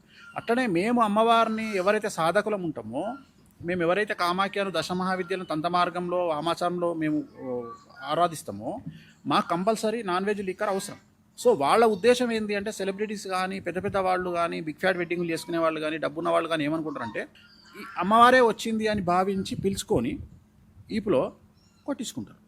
అంటే ఒక ఇట్లా బ్లెస్సింగ్సే, కానీ జనరల్గా నువ్వు నెత్తి మీద బ్లెస్సింగ్ చూస్తావు. ఇప్పుడు మామూలుగా నేను తెలుగు వాళ్ళైతే నేను నెత్తి మీద ఇట్లా పెడతా చెయ్యి. ఎవరైనా ఇప్పుడు బాలయ్య బాబు కానీ పెద్ద పెద్ద వాళ్ళు నెత్తి మీద చేయబెట్టి ఆశీర్వదిస్తారు. కానీ ఇక్కడ ఏంటంటే వాళ్ళని ఇట్లా హెడ్ మీద చేయబెట్టి ఇట్లా ఉంచి ఇట్లా ఈపులో ఇట్లా ఒక దెబ్బేయడం అయిపోయింది అంతే. ఇది బ్లెస్సింగ్ ఇది. సో అమ్మవారే వచ్చి కొట్టింది, మాకేమైనా నెగిటివ్స్ ఉన్నాయి, మా మీద ఏమైనా ప్రయోగాలు జరిగినాయి పోయినాయి అనే ఉద్దేశంతో మనల్ని పిలిచి మనకు ఒక బట్టలు పెట్టి ఇన్ని డబ్బులు ఇచ్చి మనల్ని, అదేమైంది అంటే అట్లా కూడా మాకు ఇప్పుడు ఉదాహరణ. కాకపోతే అందుకని ఎవరి ఫంక్షన్ ఇచ్చినా నేను పోను. అంటే ఇప్పుడు ఏమవుతుంది అంటే అన్ని ఫంక్షన్లకు అటెండ్ అయితే ఈ హోదా మిస్ అవుతుంది. ఇప్పుడు కొన్ని నార్మల్ ఇన్విటేషన్స్ ఉంటాయి, కొన్ని స్పెషల్ ఇన్విటేషన్స్ ఉంటాయి. నార్మల్ ఇన్విటేషన్కి పోతున్నాము అంటే మన అటెండెన్సే గొప్పది. అక్కడ ఇక్కడ ప్రివిలేజ్ కాదు, నువ్వు సెలబ్రిటీగా పోతలేవు, నువ్వు అమ్మవారి ప్రతిరూపంగా పోతున్నావు అక్కడికి. అందుకని ఇది ప్రీషియస్. సో అందుకని ఎక్కడికి పడితే అక్కడికి నేను పోను. జనరల్గా నాకు ఫంక్షన్లు కూడా ఇప్పుడు నెలకు మొన్న ఒక 50 వచ్చినాయి, పోలే నేను. సో డిఫరెంట్గా ఉంటుంది. ఓకే. సో ఇంకొకటి ఏంటంటే ఏ సమస్య వచ్చినా వేణుస్వామి దగ్గరికి వెళ్తే పరిష్కారం దొరుకుతుందని ఈ మధ్యకాలంలో చాలామంది, ఇప్పుడు మేము ఒక ఇంటర్వ్యూ చేస్తాము, మాకే కాల్ చేసి నాకు వేణుస్వామి గారి అపాయింట్మెంట్ కావాలి అని నాకు కాల్ చేసిన వాళ్ళే చాలా మంది ఉన్నారు. నేను మీకు ఫోన్లు కూడా చేసి చెప్పాను. కరెక్టే, అది నమ్మొచ్చు. నేను అలా ఒక 2 కాంటాక్ట్స్ కూడా షేర్ చేశాను యాక్చువల్లీ. ఒకళ్ళేమో వివాహానికి సంబంధించి చేశారు, ఒకళ్ళు బిజినెస్ సంబంధించి చేశారు. ఎంత కష్టపడినా కూడా ఇంట్లో డబ్బు నిలవట్లేదట. సో దాని గురించి కూడా అడిగారు. అపాయింట్మెంట్ అదంతా ఫీజు అంతా అడిగినప్పుడు కూడా నేను మీ మేనేజర్ సంపత్ గారికి కాల్ చేసి చెప్పాను యాక్చువల్లీ. సో ఇంటర్వ్యూలు చేస్తున్న వాళ్ళకు కూడా వేణుస్వామిని కలవాలి, వేణుస్వామితో మాట్లాడాలి, వేణుస్వామి దగ్గరికి వెళ్తే ఏదో జరుగుతుందని ఒక ఇదిలోకి తీసుకొచ్చేసారు మీరు. ఈ ప్రయాణం ఎప్పటి నుంచి మొదలైంది, ఎన్నేళ్ల నుంచి మొదలైంది అసలు? అంటే ఇప్పుడు నమ్మకం వచ్చింది ప్రతి ఒక్కరికి, ఈ నమ్మకం రాకముందు ఎన్నేళ్ల సాధన ఇదంతా? ఎంత భయంకరంగా ఉంటుంది అంటే పేరు చెప్పలేను. నిన్నాక మన టీవీ ఇండస్ట్రీకి సంబంధించి అతి పెద్ద ఛానల్లో పనిచేసేటువంటి ఒక యాంకర్ హస్బెండ్ ఐసీయూలో ఉన్నాడు. ఇప్పుడు ఈరోజు 1 వీక్ నుండి ఉన్నాడు. కంటిన్యూగా ఆమె నాకు ఫోన్ చేస్తూ ఉంది, నేను లేను, బయట ప్రోగ్రాంలో ఉన్నా. సడన్గా నాకు మెసేజ్ పెట్టింది, మా వారు ఐసీయూలో ఉన్నారని. ఏడ్చుకుంటూ, నేను ఫోన్ చేయగానే ఏడ్చుకుంటూ మాట్లాడుతుంది. అసలు ఎంత బాధ అనిపిస్తుంది అంటే మామూలు బాధ అనిపించదు. ఆమె ఏమంటుంది అంటే, మీరు ఏదైనా చేయగలుగుతారు, బ్రతికించండి. అసలు అంటే ఆ జాతకుడికి యోగం లేకపోతే ఎట్లా బతుకుతాడు? మన ప్రయత్నం మనం చేస్తాం. ఆల్రెడీ అక్కడ ఆయన జాతకంలో అనారోగ్య సమస్యలు ఉన్నాయి, వాటిని మనం పూజ రెక్టిఫై చేసినాము, పూజ చెప్పినాము, చేసుకున్నారు, వచ్చిండ్రు, అన్నీ జరుగుతున్నాయి. సడన్గా తను ఒక 1 వీక్ బ్యాక్ కొలాప్స్ అయ్యిండు, ఐసీలో ఉన్నాడు. మన ఆఫీస్కి ఒక క్లయింట్ వచ్చింది, జాతకం చూసిన తర్వాత ఏడ్చుకుంటూ 2 కాళ్ళు పట్టుకొని మీరైతే ఏదన్నా అవుతుంది, మీరు ఏదైనా చేయగలుగుతారు. సో నేను ఎంతవరకు చేయగలుగుతా అంటే మ్యాక్సిమం సమస్య రాకముందు నాకుండే స్వేచ్ఛ 100%, కానీ సమస్య వచ్చిన తర్వాత నా స్వేచ్ఛ తగ్గుతూ వస్తుంది. ఉదాహరణ వాళ్ళకి అర్థమయ్యే భాషలో చెప్పాలంటే డాక్టర్ ఏమంటాడు, గంట ముందు తీసుకొచ్చుంటే మేము బతికిచ్చేవాళ్ళం అంటాడు. సో మీదేనా అంతే? సో నేనేందంటే మీరు సమస్య, ఇది సమస్య, కానీ ఇక్కడ ప్రాబ్లం ఏమైంది, నన్ను విమర్శించడానికి నా స్టైల్ను విమర్శిస్తున్నారు. సో నేను ఎందుకు నెగిటివ్లు చెప్తున్నా, పెద్ద పెద్ద నష్టాలు జరగకూడదు అనే ఉద్దేశంతో నెగిటివ్లు చెప్తున్నా. సో నేను పాజిటివ్లు చెప్పను. నేను నీకు క్యాన్సర్ వస్తుందనో, నీకు ఇంకో ప్రాబ్లం అవుతుందనో, ఇన్కమ్ ట్యాక్స్ రైడ్ అవుతుందనో, ఈడీ రైడ్ అవుతుందనో, ఇవన్నీ నేను ఎందుకు చెప్తున్నా అంటే రాబోయే సమస్యల నుండి మీ ప్రయత్నాలు మీరు చేసుకుంటారు అనే ఉద్దేశంతోనే చెప్పబడుతున్నటువంటి మాటలు ఇవన్నీ. సో వేణుస్వామి మాట్లాడితే నెగిటివ్గా మాట్లాడతాడు. నేను ఎక్కడో చూసిన ఒక ఆడామె వచ్చి మాట్లాడుతుంది. నేను మొన్న ఒక ఇంటర్వ్యూలో చెప్పిన, అందమైన ఆడవాళ్లకు 18 జాతి స్త్రీలకు సుఖ సంసారం అంటే కుటుంబ సౌఖ్యత ఉండదు అని చెప్పిన చెబుతూ దాని వెనకాల చాలా పాజిటివ్గా ఆడవాళ్ళ గురించి మాట్లాడి, ఇప్పుడు నేను ఎంత పాజిటివ్గా మాట్లాడినా నేను ఆడవాళ్ళ గురించి ఇందాక. సో ఇలాంటి పాయింట్లు ఎవడు మాట్లాడు. వేణుస్వామి చెప్పిండు అమ్మాయిలకట, అందమైన అమ్మాయిలకు భర్తలు ఉండరట, భర్తలు వదిలేస్తారట. దాన్ని పెద్ద టాపిక్గా తీసుకొని డిస్కషన్. నేను మంచి చెప్పినప్పుడు ఎందుకు మాట్లాడతలేవు, ఎందుకు చెప్పినా అక్కడ అంటే లెక్కలు కూడా చెప్పు, అట్లనే లెక్కలు కూడా చెప్పు, ప్రతిదీ ప్రామాణికంగా మాట్లాడు. ఈ సంవత్సరము 2025వ సంవత్సరము మగవారి చేతిలో దారుణ హత్యకు గురైన సంచలనాత్మకమైన డెత్స్, మగవాళ్ళ డెత్స్ 500 ఉంటే 795 ఉంటే ఆడవారి డెత్స్ 500 ఉన్నాయి. 2025లో మగవారి చేతిలో అతి దారుణంగా చంపబడి మీడియాకెక్కిన కేసులు 500 ఉన్నాయి ఆడవాళ్ళవి. అంటే ఆడవాళ్ళు 500 మంది చనిపోయారు, కానీ మగవాళ్ళు 795 మంది చనిపోయారు. సంచలనాత్మకమైన డెత్స్. నిన్న పూణే డెత్ లాగా నేను మాట్లాడేది. సో ఇట్లా లెక్కలు మాట్లాడుకోండి. అట్లనే వేణుస్వామి మంచి చాలాసార్లు చెప్తాడు. సో చాలామంది ఇష్టం వచ్చినట్లు నోటికొచ్చింది ఏదేదో మాట్లాడతారు. ఇప్పుడు ఎందుకు వచ్చింది ఈ టాపిక్ మనకు, ఎందుకు నువ్వు అడిగిన ప్రశ్న ఏంది? ఇప్పుడు వేణుస్వామిని బాగా నమ్ముతున్నారు. వేణుస్వామి దగ్గరికి వెళ్తే డబ్బు వస్తుంది, వేణుస్వామి దగ్గరికి వెళ్తే సక్సెస్ వస్తుంది, వేణుస్వామి దగ్గరికి వెళ్తే కెరీర్ ఉంటుంది అని ప్రతి ఒక్కళ్ళు నమ్ముతున్నారు. మరి ఇంత నెగిటివ్లో కూడా ఇది ఎందుకు వచ్చింది? ఇప్పుడు వేణుస్వామిని తిట్టేవాళ్ళు ప్రత్యేకమైన ఒక ఛానల్ ఉంటుంది, లేదా ఒక మనిషి ఉంటాడు, లేదా ఇంకెవరో ఉంటారు. ఎందుకు ఇంత వచ్చింది? ఇందాక నేను చెప్పినట్టుగా మౌత్ పబ్లిసిటీ. నువ్వు ఉన్నావు, నువ్వే చెప్పినావు 2 పంపించినావని. ఆ 2 నేను చెప్పింది, నేను చేసింది సక్సెస్ అయింది అనుకో, వాళ్ళు ఆగుతారా? ఒక 100 మందికి చెప్తారు. ఆ 100 మందిలో 50 మంది చెప్పారనుకున్నాం. జనరల్గా నా దగ్గరకు వచ్చే సెలబ్రిటీస్ సెక్యూరిటీ రీజన్స్ వల్లనో, పబ్లిసిటీ రీజన్స్ వల్లనో చాలామంది బయటికి చెప్పుకోరు. నా దగ్గరికి వచ్చినట్లు కూడా చెప్పుకోరు. ఎంత గొప్పగా జరుగుతుంది, ఎంత ఘోర అంటే సిచ్యువేషన్ ఎట్లుంటుంది అంటే, నేను ఏదైనా పెళ్లికి కానీ ఏదైనా చావుకు కానీ వెళ్ళినప్పుడు నేను వెళ్ళి మాట్లాడుతున్న సందర్భంలో అనుకోకుండా ఇప్పుడు మీ అక్క వచ్చింది నాతో వేణుస్వామి గారు బాగున్నారా అని మీ అక్క నన్ను అడిగింది అనుకో, నువ్వేమంటావు అప్పుడు? అదేందక్క వేణుస్వామి గారు నీకెట తెలుసు, నేనంటే వేణుస్వామి ఇంటర్వ్యూ చేస్తాను నీకెట తెలుసు అనగా నేనేమంటా, మననే వచ్చిందమ్మా, ఏందక్క నాకు చెప్పకుండా వెళ్ళావా నువ్వు? ఇట్లాంటి కేసులు ఈజీగా థౌజండ్స్లో ఉంటాయి. అంటే చెప్పుకోరు. ఇప్పుడు సెలబ్రిటీలు వచ్చిర్రు, వాళ్ళకు ఉద్దేశం ఏంటంటే వేణుస్వామి దగ్గరికి పోయినామంటే ఏదో సమస్య ఉంది అని చెప్పి నేను పోయినా జనాలకు తెలుస్తుంది అని వాళ్ళు అనుకుంటారు. బట్ ఇక్కడ నేను నా దగ్గరికి వచ్చేటువంటి మనుషుల యొక్క జాబితా 99% బయటికి రాదు 1% వస్తుంది. ఆ 1% కూడా ఎందుకు వస్తుంది అంటే, ప్రయోగ బాధలలో ఉండేవాళ్ళు ఏమన్నా ఈ మధ్యన ప్రయోగాలు నమ్ముతారు, తెలుసు కదా, చెడు ప్రయోగాలు బ్లాక్ మ్యాజిక్ జరిగినప్పుడు మా వెనకాతల వేణుస్వామి ఉన్నాడు అని వాళ్ళ శత్రువుకు వాళ్ళు చెప్పించుకోవాలి అని గురువు గారు చెప్పి. ఇప్పుడు ఉదాహరణ నువ్వు ఉన్నావమ్మా, నువ్వే నా దగ్గరకు వచ్చినావు, సపోజ్ నీ మీదనే ఏదో ప్రయోగం జరిగింది, నువ్వు యాంకర్ కావద్దనో మీ జాగా విషయంలో నువ్వు మీ పాలో లెవెల్లో కొట్టుకున్నారమ్మా, కొట్టుకొని నువ్వేం చేసినావు, నా దగ్గరకు వచ్చినావు, నేను అతి పవర్ఫుల్ పూజ చేయించిన నీకు. ఇలా మనం ఏదంటే చేస్తాం మనం అనుకుంటే, నువ్వు అడిగిన దాంట్లోనే మళ్ళీ ఆన్సర్ వస్తుంది. ఎందుకు వస్తున్నారు వేణుస్వామి దగ్గరికి అంటే, నీ సమస్యకు పరిష్కారం ఏందో డిసైడ్ చేసి ఆ పరిష్కారాన్ని తూచా తప్పకుండా పాటించి అదే పరిహారాన్ని చేయించడం నా ప్రత్యేకత. నేను చేపించిన తర్వాత నువ్వేం చేసినావు, ఆ పూజ పేరు ఉదాహరణ శ్మశాన కాళీ అని ఒక పూజ ఉంటుంది.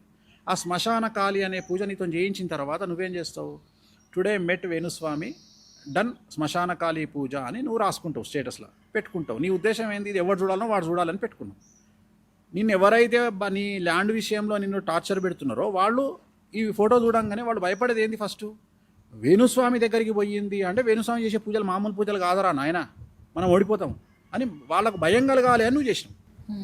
నన్ను కూడా పెట్టుమన్నావు అనుకో. అసలే ఒక హీరోయిన్ వచ్చింది అనుకో, హీరోయిన్ వచ్చి నాకు చెప్పింది, గురూజీ నాకు నా మీద ఇంకో హీరోయిన్ల గుంపు ఏడుస్తుంది, నా మీద ప్రయోగాలు చేస్తున్నారు, మీరే పెట్టండి మీ సోషల్ మీడియాలో అన్నదనుకో, పబ్లిసిటీ నాకు కూడా వస్తుంది కదా అనేటువంటి ఒక యావతో నేను పెడతా. అంతే తప్ప అందరు పూజలు పెట్టా. నా దగ్గరికి మినిస్టర్లు వస్తారు, సెలబ్రిటీలు వస్తారు, డాన్లు వస్తారు, పెద్ద పెద్ద డాన్లు వస్తారు, చాలామంది డాన్లు వస్తారు, మా బాంబే డాన్లు వస్తారు, ఎవరెవరో వస్తారు, అందరికీ పెట్టా కదా నేను. సో ఈ మౌత్ పబ్లిసిటీ అనేది జనాల్లోకి వెళ్ళి జనాల్లో ఒక క్లారిటీ వచ్చింది, ఇలాంటి పూజలు చేయగలిగిన శక్తి వేణుస్వామికి ఉంది. ఓకే, అందుకని వేణుస్వామి నమ్ముకుంటూ నా దగ్గరకు వస్తున్నారు. ఇప్పుడు ఈ పూజలు ఇవన్నీ కొంచెం పక్కన పెడితే ప్రతి ఒక్కరి లైఫ్లో మనం ఒక పని మొదలు పెట్టేటప్పుడు సక్సెస్ అవ్వాలని మొదలు పెడతాం. లైక్ మీ విషయంలోనే ఎంతోమంది వస్తున్నారు, సక్సెస్ రేటు కనిపిస్తూ ఉన్నా ఎక్కడో ఒక ఫెయిల్యూర్ ఉంటుంది, ఖచ్చితంగా ఉంటుంది, బెడిసి కొడుతుంది. అలాంటి ఫేసెస్ ఏమైనా ఫేస్ చేశారా? చాలా ఉంటాయి. ఉదాహరణ, అలా బెడిసి కొట్టడానికి ప్రధానమైనటువంటి కారణము వాళ్ళు డేట్ ఆఫ్ బర్త్ తప్పు చెప్పడం. ఉదాహరణ ఏమవుతుందంటే, ఇప్పుడు 1975లో పుట్టినటువంటి వ్యక్తి డేటు మంత్ కరెక్ట్ చెప్తాడు, జనవరి 17, 70 అంటాడు. కానీ అతను పుట్టేది జనవరి 15, 69 కానీ 71 కానీ ఉంటుంది. అప్పుడు నక్షత్రం మారిపోతుంది. సో మన ప్రిడిక్షనే తప్పవుతుంది.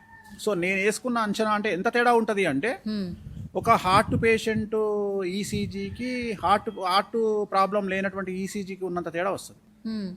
సో నాకు గ్రిప్పు దొరకదు జాతకంలో, నేను వేసిన అంచనా తప్పు. రెండోది, సంకల్పం అనేటువంటిది తెలుగు సాంప్రదాయంలో అతిపెద్ద తప్పు ఏంటంటే, నక్షత్రం లేకుండా సంకల్పం చెప్పడం అనేది తప్పు. మేము స్టార్ట్ చేసిన తర్వాత ఇవాళ తెలుగు రాష్ట్రాలలో చాలామంది నక్షత్రాలు చెప్తున్నారు. ఇంతకుముందు నక్షత్రాలు చెప్పేటువంటి వాళ్ళు కాదు. నక్షత్రం చెప్పడం తమిళనాడు సాంప్రదాయం.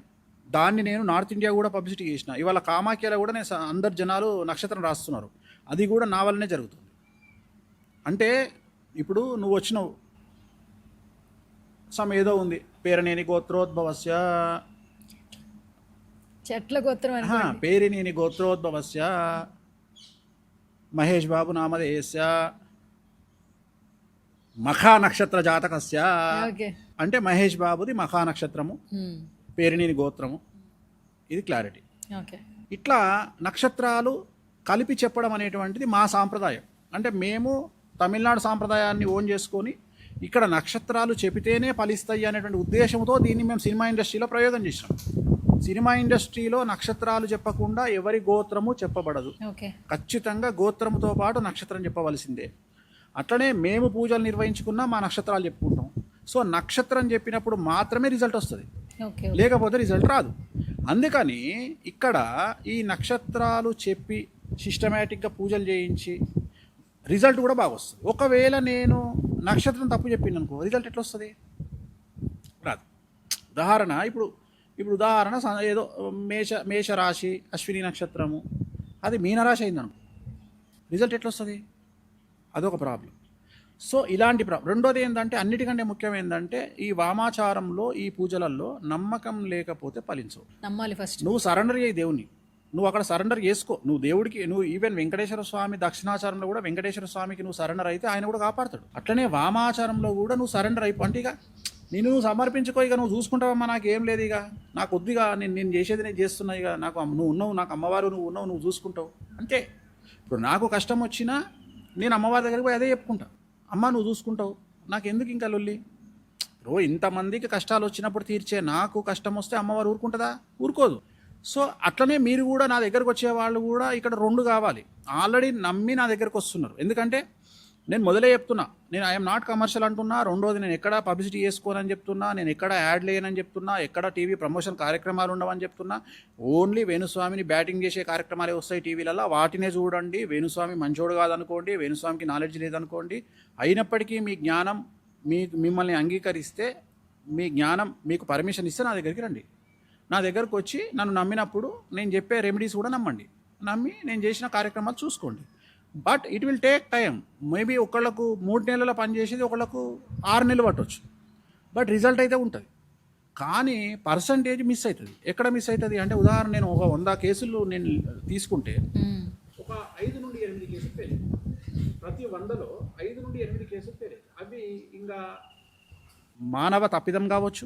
అంటే మానవ తప్పిదం అంటే ఇప్పుడు మనం రాస్తున్న డేట్ ఆఫ్ బర్త్లు కావచ్చు, లేదా నక్షత్రాల తప్పు కావచ్చు. కొన్నిసార్లు మనకు నాలెడ్జ్ లేక, ఇప్పుడు ఉదాహరణ అమెరికాలో మార్నింగ్ 8 o'clock పుట్టిర్రు అంటే టైం డిసైడింగ్ ఫ్యాక్టర్ డిఫరెంట్గా ఉంటుంది. నేను లగ్నాన్ని డిసైడ్ చేసినట్టు ఎవరు చేయరు. నేను అమెరికా ఫ్యాక్టర్లో నేను నక్షత్రం ఒకటేస్తా, లగ్నం ఒకటేస్తా. అంటే చాలా డిఫరెంట్గా ఆలోచించాల్సి వస్తుంది. అంటే ఎంత తేడా ఉంటుంది అంటే, పొద్దున సూర్యుడు ఉంటాడు, రాత్రి చంద్రుడు ఉంటాడు. ఈ రెండింటిని నువ్వు డిసైడ్ చేసి మధ్యాహ్నం చంద్రుడు కనిపిస్తాడా? కనిపించాడు. క్వశ్చన్ చేస్తే నువ్వు అడిగినాం అనుకో, చంద్రుడు ఉన్నాడా స్వామి అంటే, ఉన్నాడు కానీ కనిపిస్తలేడు. సో అంత తేడా ఉంటుంది అనలైజేషన్లో.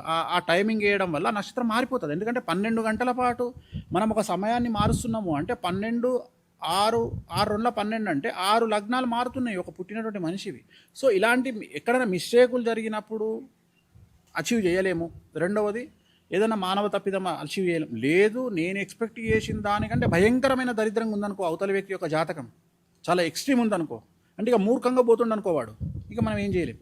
మూర్ఖంగా అంటే ఇప్పుడు ఉదాహరణ, నా దగ్గరికి చాలామంది ఏం చేస్తారంటే ఫస్ట్ వేరే జ్యోతిష్కులకు చూపించుకొని నా దగ్గరికి వస్తారు. వచ్చిన తర్వాత వాళ్ళు ఏమంటారంటే, నేను జాతకం చూసి ఓకే వీడికి వాహన ప్రమాదం కనిపిస్తుంది కదా అంట, అంటే వాహన గండం కనిపిస్తుంది కదా అంట. అన్న తర్వాత ఇది వేరే పంతులు చెప్పిండు. నేనేమన్నా అంటే కొన్ని రూల్స్ అండ్ రెగ్యులేషన్స్ పెడతా. నేను పూజ చేస్తా, కానీ నేను చెప్పింది నువ్వు పాటించాలి. 2-wheeler అవాయిడ్ చేయి ఫస్ట్. ఎందుకంటే నీకు వాహన ప్రమాదం ఉంటే, జనరల్గా వాహన ప్రమాదంలో రిస్క్ జరిగేది 2-wheeler మీదే జరుగుతుంది. ఎందుకంటే కార్ల యాక్సిడెంట్ అయితే బ్రతకడానికి అవకాశాలు ఎక్కువ, 2-wheeler మీద అవకాశాలు తక్కువ. ఇంకోటి, హెల్మెట్ లేకుండా ప్రయాణం చేయకు. ఇవన్నీ నేను చెప్తా.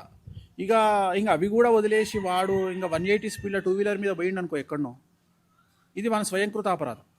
సో ఇట్లా జరిగే అవకాశాలు ఉంటాయి. బట్ ఏది తీసుకున్నా ఓవరాల్గా 100 కేసులలో ఒక 5 నుండి 8 కేసులు అయితే ఫెయిల్యూర్ ఉంటుంది ఖచ్చితంగా. మిగిలిన వాటిలో సక్సెస్ ఉంటుంది. బేసిక్గా ప్రతి ఒక్క పర్సన్కి కొన్ని కంప్లైంట్స్ ఉంటాయి గురుగారు. ఒక్కొక్కరు ఒక సమస్యతో వస్తుంటారు. కొంతమంది ఏంటంటే, నాకు నరదిష్టి ఎక్కువ ఉంది, నరాతరిష్టి ఎక్కువ ఉంది, శత్రుత్వం ఎక్కువ అయిపోతుంది, సో నేను తగ్గించుకోవాలి ముందుకెళ్ళాలంటే, మరి దానికి మీరు పూజలు చేస్తారా అంటుంటారంట చాలామంది. వీటికి కూడా పూజలు ఉంటాయా, మీరు చేస్తారా? శత్రుత్వం ఎలా పోతుంది? ఇప్పుడు నన్ను ద్వేషించేవాడు కంటిన్యూగా ద్వేషిస్తానే ఉంటాడు, లేదు నాకు నరదిష్టి పెట్టేవాడు కంటిన్యూ. రోజుల తర్వాత ఒక మంచి ప్రశ్న అడిగిన తల్లి, శత్రువుకు డెఫినేషన్ లేదు. ఇవాళ నిన్ను నఖశిఖ పర్యంతం పరిశీలించిన తర్వాత, నేను ఏంటంటే నఖశిఖ పర్యంతం అంటే ఏంటి? నఖము అంటే గోరు, శిఖము అంటే వెంట్రుక. వెంట్రుక నుండి పాదానికి సంబంధించిన గోరు వరకు నిన్ను చూసిన తర్వాత, నేనే ఒక అమ్మాయినైతే నువ్వు పెట్టుకున్న బ్లూ కలర్ హ్యాంగింగ్స్ చాలా బాగున్నాయి, దీని అమ్మ ఎవడిచ్చిండో ఏమో, దీనికి ఎవరిచ్చిండో ఏమో, ఎక్కడ సంపాదించుకుందో ఏమో, ఎంత అందంగా ఉన్నాయి, నా జీవితంలో మా ఆయన ఒక్కసారి కూడా కొనియలే, ఇది ఎప్పుడు నాశనం అవుతుందో ఏమో. ఏది నువ్వు పెట్టుకునే హ్యాంగింగ్స్ కాదు, ఏది హ్యాంగింగ్స్ పెట్టుకుని నాశనం అయిపోవాలి అమ్మాయి. ఇది ఒక అమ్మాయి. నెక్స్ట్ ఇంకో అమ్మాయి యాపిల్ వాచ్ పెట్టుకుంది. నా లవ్వర్ గాడు ఇప్పటివరకు నాకు యాపిల్ వాచ్ అయిపోయాలి. 17 Pro Max, అమ్మా ఇది ఎప్పుడు నాశనం అయిపోతుందో ఏమో, వితౌట్ రీజన్. దాంతో నీకు పంచాయతీ ఉందా? చెప్పు తల్లి, మాట్లాడితే ఇది కెమెరా త్రూ వెళ్తుంది బయటికి. ఇప్పుడు నువ్వు 17 Pro Max కొనుక్కుంటే నాకేం మాయ రోగము లేదు కదా, నా సావు నేను రావచ్చు కదా. ఇది ఒక బాధ. అమ్మా XUV 700 నుండి దిగింది, దీని జీతం ఎంత? 60,000. దీనికి ఎక్కడిది? ఏం తప్పు చేసి సంపాదించిందో, రైట్? నువ్వు మీ ఇంట్లో పొలం అమ్ముకోనో, మీ ఊర్లో ఒక 1/2 ఎకరం పొలం అమ్ముకోనో వచ్చి కారు కొనుక్కున్నావు నువ్వు, ఓకే? ఇది కూడా ఏడిపోయి. ఇప్పుడు దీనికి రీజన్ ఉందా? ఏదైనా లేదు, రీజన్ ఉందా? లేదు. రెండవది, నువ్వు కష్టపడి 40 లక్షలు సంపాదించినావు. మీ సొంతం కజిన్ ఏం చేసుకుంటే 3 రూపాయలు ఇంట్రెస్ట్ వస్తుంది అనగానే లటక్న టెంప్టే ఇచ్చేసినావు. వచ్చేటప్పుడు 4 సంచుల స్నాక్స్ తీసుకొచ్చింది మీ ఇంటికి, తీసుకొచ్చి పెట్టింది. ఒక చికెన్ బిర్యానీ తెచ్చింది, మటన్ బిర్యానీ తెచ్చింది, నిన్ను దువ్వంగానే నువ్వు ఆ దువ్వుడుకు పడిపోయి ఏం చేసావు? 40 లక్షలు ఇంట్రెస్ట్కి ఇచ్చినావు. ఇచ్చిన తర్వాత వెళ్ళిపోయింది. ఇస్తా అన్నది 4 నెలలకు, 4 సంవత్సరాలు అయింది, ఇయ్యలేదు. నువ్వు అడగగానే ఏం చేస్తుంది? అత్త తెలుసా హైదరాబాద్ ఏం చేస్తుందో?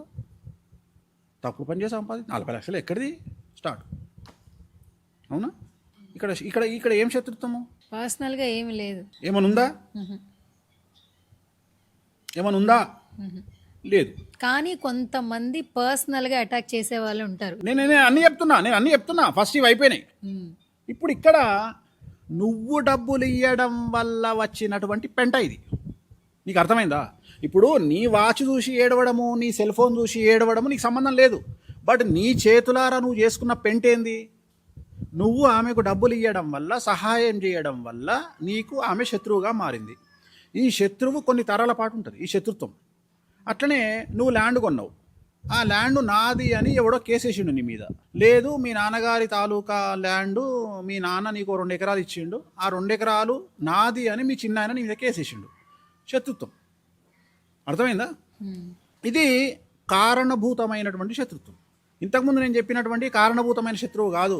ఒక భార్యాభర్తలు సినిమాకి వెళ్ళడము చూసి ఏడుస్తుంది అంటే పక్కింటిది, ఇది కారణం లేకుండా ఏడుస్తుంది. జనాలు ఎందుకు ఏడుస్తారు అంటే మనవాడు ఎప్పుడూ బాగుపడవద్దు అని జనాలు అనుకుంటారు. అసలు జనాలు హ్యాపీగా ఎప్పుడూ ఫీల్ కారు. అసలు తల్లిదండ్రి తప్ప ఈ ప్రపంచంలో ఎవరు ఫీల్ గారు. ఆ తల్లిదండ్రులు కూడా 50% ఫీల్ అవుతారు. ఆ తల్లిదండ్రులు కూడా ఎవరి దగ్గర డబ్బు ఉంటే వాన్నే ఎక్కువ ప్రేమిస్తారు. సో ఇదంతా ఒక సిస్టమేటిక్గా జరుగుతుంది. ఇక్కడ నరదృష్టి అనేటువంటిది కారణంలో ఉండొచ్చు, కారణం లేకపోవచ్చు. కానీ వీటికి కూడా పరిష్కారం ఉంటుంది. ఇప్పుడు ఒక సీఎంను ఇంకో సీఎం ఓడగొట్టాలనుకుంటాడు, ఒక ఎమ్మెల్యేని ఇంకో ఎమ్మెల్యే ఓడగొట్టాలనుకుంటాడు, ఒక సర్పంచ్ని ఇంకో సర్పంచ్ ఓడగొట్టాలనుకుంటాడు, ఒక హీరోను ఇంకో హీరో ఓడగొట్టాలనుకుంటాడు. సినిమా ఇండస్ట్రీ గురించి గత 1989లో ఫస్ట్ సినిమా ముహూర్తం చేసినటువంటి వేణుస్వామికి 2009లో లాస్ట్ సినిమా ముహూర్తం యోగి సినిమా చేసినటువంటి వేణుస్వామికి సుమారు 30 ఏళ్ళ అనుభవం ఉంది. ఈ 30 ఏళ్లలో ఇండస్ట్రీలో నేను చాలామందిని చూసిన. నువ్వు నమ్ముతావో నమ్మవో, ఒక హీరో సినిమా ఫెయిల్ కాగానే శుక్రవారం నాడు రాత్రి 10 మంది కలిసి మందు బాటిల్ ఓపెన్ చేసుకొని 10 రకాల స్నాక్స్ పెట్టుకొని ఎంజాయ్ చేసే సంస్కృతి మన తెలుగు ఇండస్ట్రీది. ఒక ప్రొడ్యూసర్ సినిమా ఫెయిల్ కాగానే కొంతమంది ప్రొడ్యూసర్లు కూర్చొని దావతులు చేసుకునే సంస్కృతి మన తెలుగు ఇండస్ట్రీది. సో అక్కడ కూడా ఉంది కదా. బాలీవుడ్లో మరీ ఘోరం. బాలీవుడ్లో ఒక హీరోయిన్ సినిమా హిట్ అయింది అంటే 2-3 హీరోయిన్లు కలిసి డబ్బులు స్పాన్సర్షిప్ చందాలు వేసుకొని మరీ బ్లాక్ మ్యాజిక్ చేపిస్తారు. ఆడ సిరీస్లే వచ్చినాయి, రాజ్ 1, 2, 3 అని సినిమా సిరీస్లే వచ్చినాయి. ఆడ బ్లాక్ మ్యాజిక్ అంటే వాళ్ళ మీద ప్రయోగాలు చేపిస్తారు. సో ప్రయోగాలు ఇప్పుడు తెలుగు రాష్ట్రాల్లో కూడా ఒక ఎమ్మెల్యే టాప్ పొజిషన్లో పోతుండు అని ఇంకో ఎమ్మెల్యే ఓడిపోయిన ఎమ్మెల్యే చేయిస్తాడు. ఒక సీఎం గెలవద్దు అని ఇంకెవరో పూజలు చేయిస్తారు. సో ఇది నమ్ముతారా, నమ్మకపోతారా, నమ్మలేకపోతారా, ఇదంతా మూఢత్వం అంటారా, ఇదంతా మీ బొంద మీకు వదిలేస్తున్నా. మీకు తగిలితే కానీ మీకు అర్థం కాదు. ఇప్పుడు 40 మంది ఒక హోటల్లో మంచినీళ్ళు తాగుతారు గ్లాసుల్లో, ఒక్కడికే జాండీస్ అవుతాయి అంటే పసకలు అవుతాయి. మరి 39 మందికి ఎందుకు కాలేదు అంటే అర్థమైందన్న లాజిక్. అవే నీళ్లు తాగిరు, అవే గ్లాసులో తాగిరు. వీళ్ళకు రెసిస్టెన్స్ పవర్ ఎక్కువ ఉంది, వానికి లేదు. అట్లనే ప్రయోగం అనేటువంటిది జరిగిన తర్వాత అది ఎక్కడనో 10% అటాక్ అవ్వచ్చు, 30% అటాక్ అవ్వచ్చు. అట్లనే నరదృష్టి అనేది నీ మీద పడి ఏడ్చిన తర్వాత అందుకనే ఏం చేస్తారు, ఇంటికి రాగానే ఇవాళ కూడా జనాలు ఏమన్నా అనుకొని మన ఇళ్ళల్లో ఇవాళ కూడా నువ్వు బాగా తయారైపోయి ఇంటికి వచ్చిన తర్వాత మీ అమ్మ నీకు దిష్టి తీస్తుంది, రా బిడ్డ అని. లేదు, నువ్వు బయటకు వచ్చేటప్పుడే కాటుక తీసి కాళ్ళలో పెడుతుంది, లేదా చెవెనకాల పెడుతుంది.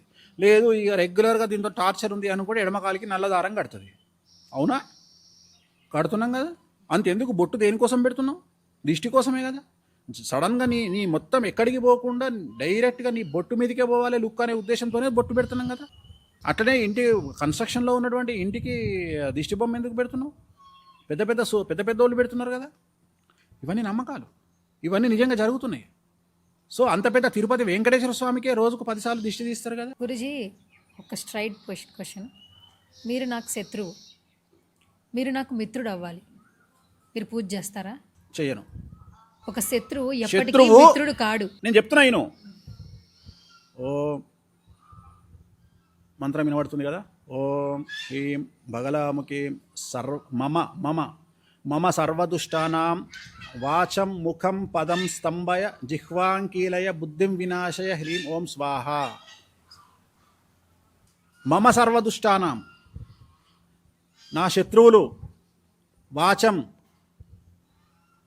ముఖం పదం స్తంభయ. వాచం అంటే మాట, ముఖం అంటే ముఖము, పదం అంటే అడుగులు, స్తంభయ ఆగిపోవాలి, జిహ్వాం నాలిక చీలిపోవాలి, ఏదంటే అది జరుగుతుంది. అంటే ఇక్కడ శత్రువు నీతోని స్నేహితుడు అవ్వడానికి నేను పూజలు చేయ, నీ శత్రువు దుకాణం బంద్ చేసేందుకు నేను పూజలు చేస్తా. అర్థమైందా నీకు? నీ శత్రువు నీ జోలికి రాకుండా నేను పూజలు చేస్తా. టంగు పడిపోయేటట్టు నేను టంగు పడిపోయేటట్టు అంటే పక్షవాతం వస్తుందని కాదు, మాట్లాడకుండా జరిగేటట్టు నేను పూజలు చేస్తా. సో ఇప్పుడు నువ్వు లీగల్ ఇష్యూలో నా దగ్గరకు వచ్చినావు, నేను చేసే పూజ వల్ల నువ్వు న్యాయంలో గెలుస్తావు. అర్థమైందా? ఇందాక మంత్రంలో లాస్ట్ది మర్చిపోయినాం, బుద్ధిం వినాశయ అంటే వాడి బ్రెయిన్ పని చేయకుండా పిచ్చి పనులు చేసేటట్టు చేస్తాం. అంటే ఒక అమ్మాయిని రేప్ చేసేటట్టు చేస్తాం. ఉదాహరణ, మనం చేసే పూజల వల్ల వాడు ఒక అమ్మాయిని చూసి టక్కున రాంగ్ స్టెప్ వేసి దాన్ని రేప్ అటెంప్ట్ చేసినట్టు ఏమవుతుంది, జైలుకు పోతాడు. సో ఏదో ఒక పిచ్చి పని చేసేటట్టు మనం చేసేటువంటి పూజ యొక్క ఫలితము వాడి ముఖం మీదనో, వాడి నాలుక మీదనో, వాడి మాట మీదనో, వాడి బుద్ధి మీదనో ప్రయోగం జరిగి వాడు చేసే పిచ్చి పనుల వల్ల వాడు డ్యామేజ్ అవుతాడు. ఆ డ్యామేజ్ ఎట్లుంటుంది అంటే నీకు వ్యతిరేకంగా మళ్ళీ జిందగీలో మాట్లాడిగా. ఇది బగాలముకి మూలమంత్రం యొక్క అర్థం. ఇది ప్రూవ్డా?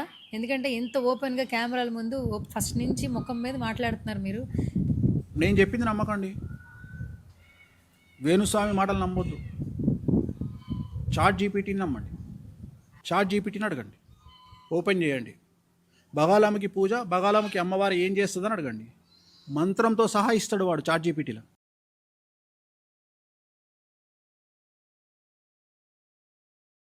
దాని యొక్క ఫలితం ఇస్తాడు. నేను చెప్పేది కాదు కదా ఇది, నేను క్రియేట్ చేయలే కదా ఇవన్నీ ఎప్పటి నుండో కొన్ని వేల లక్షల సంవత్సరాల నుండి వస్తున్నటువంటి ఆచార వ్యవహారాలే కదా. అవునా? ఇప్పుడు కాశీలో కాలభైరవుడు ఉంటాడు, ఆయనకు నైవేద్యం ఏం పెడతారు? నువ్వు పోయినావా? ఎప్పుడన్నా పోయినావా?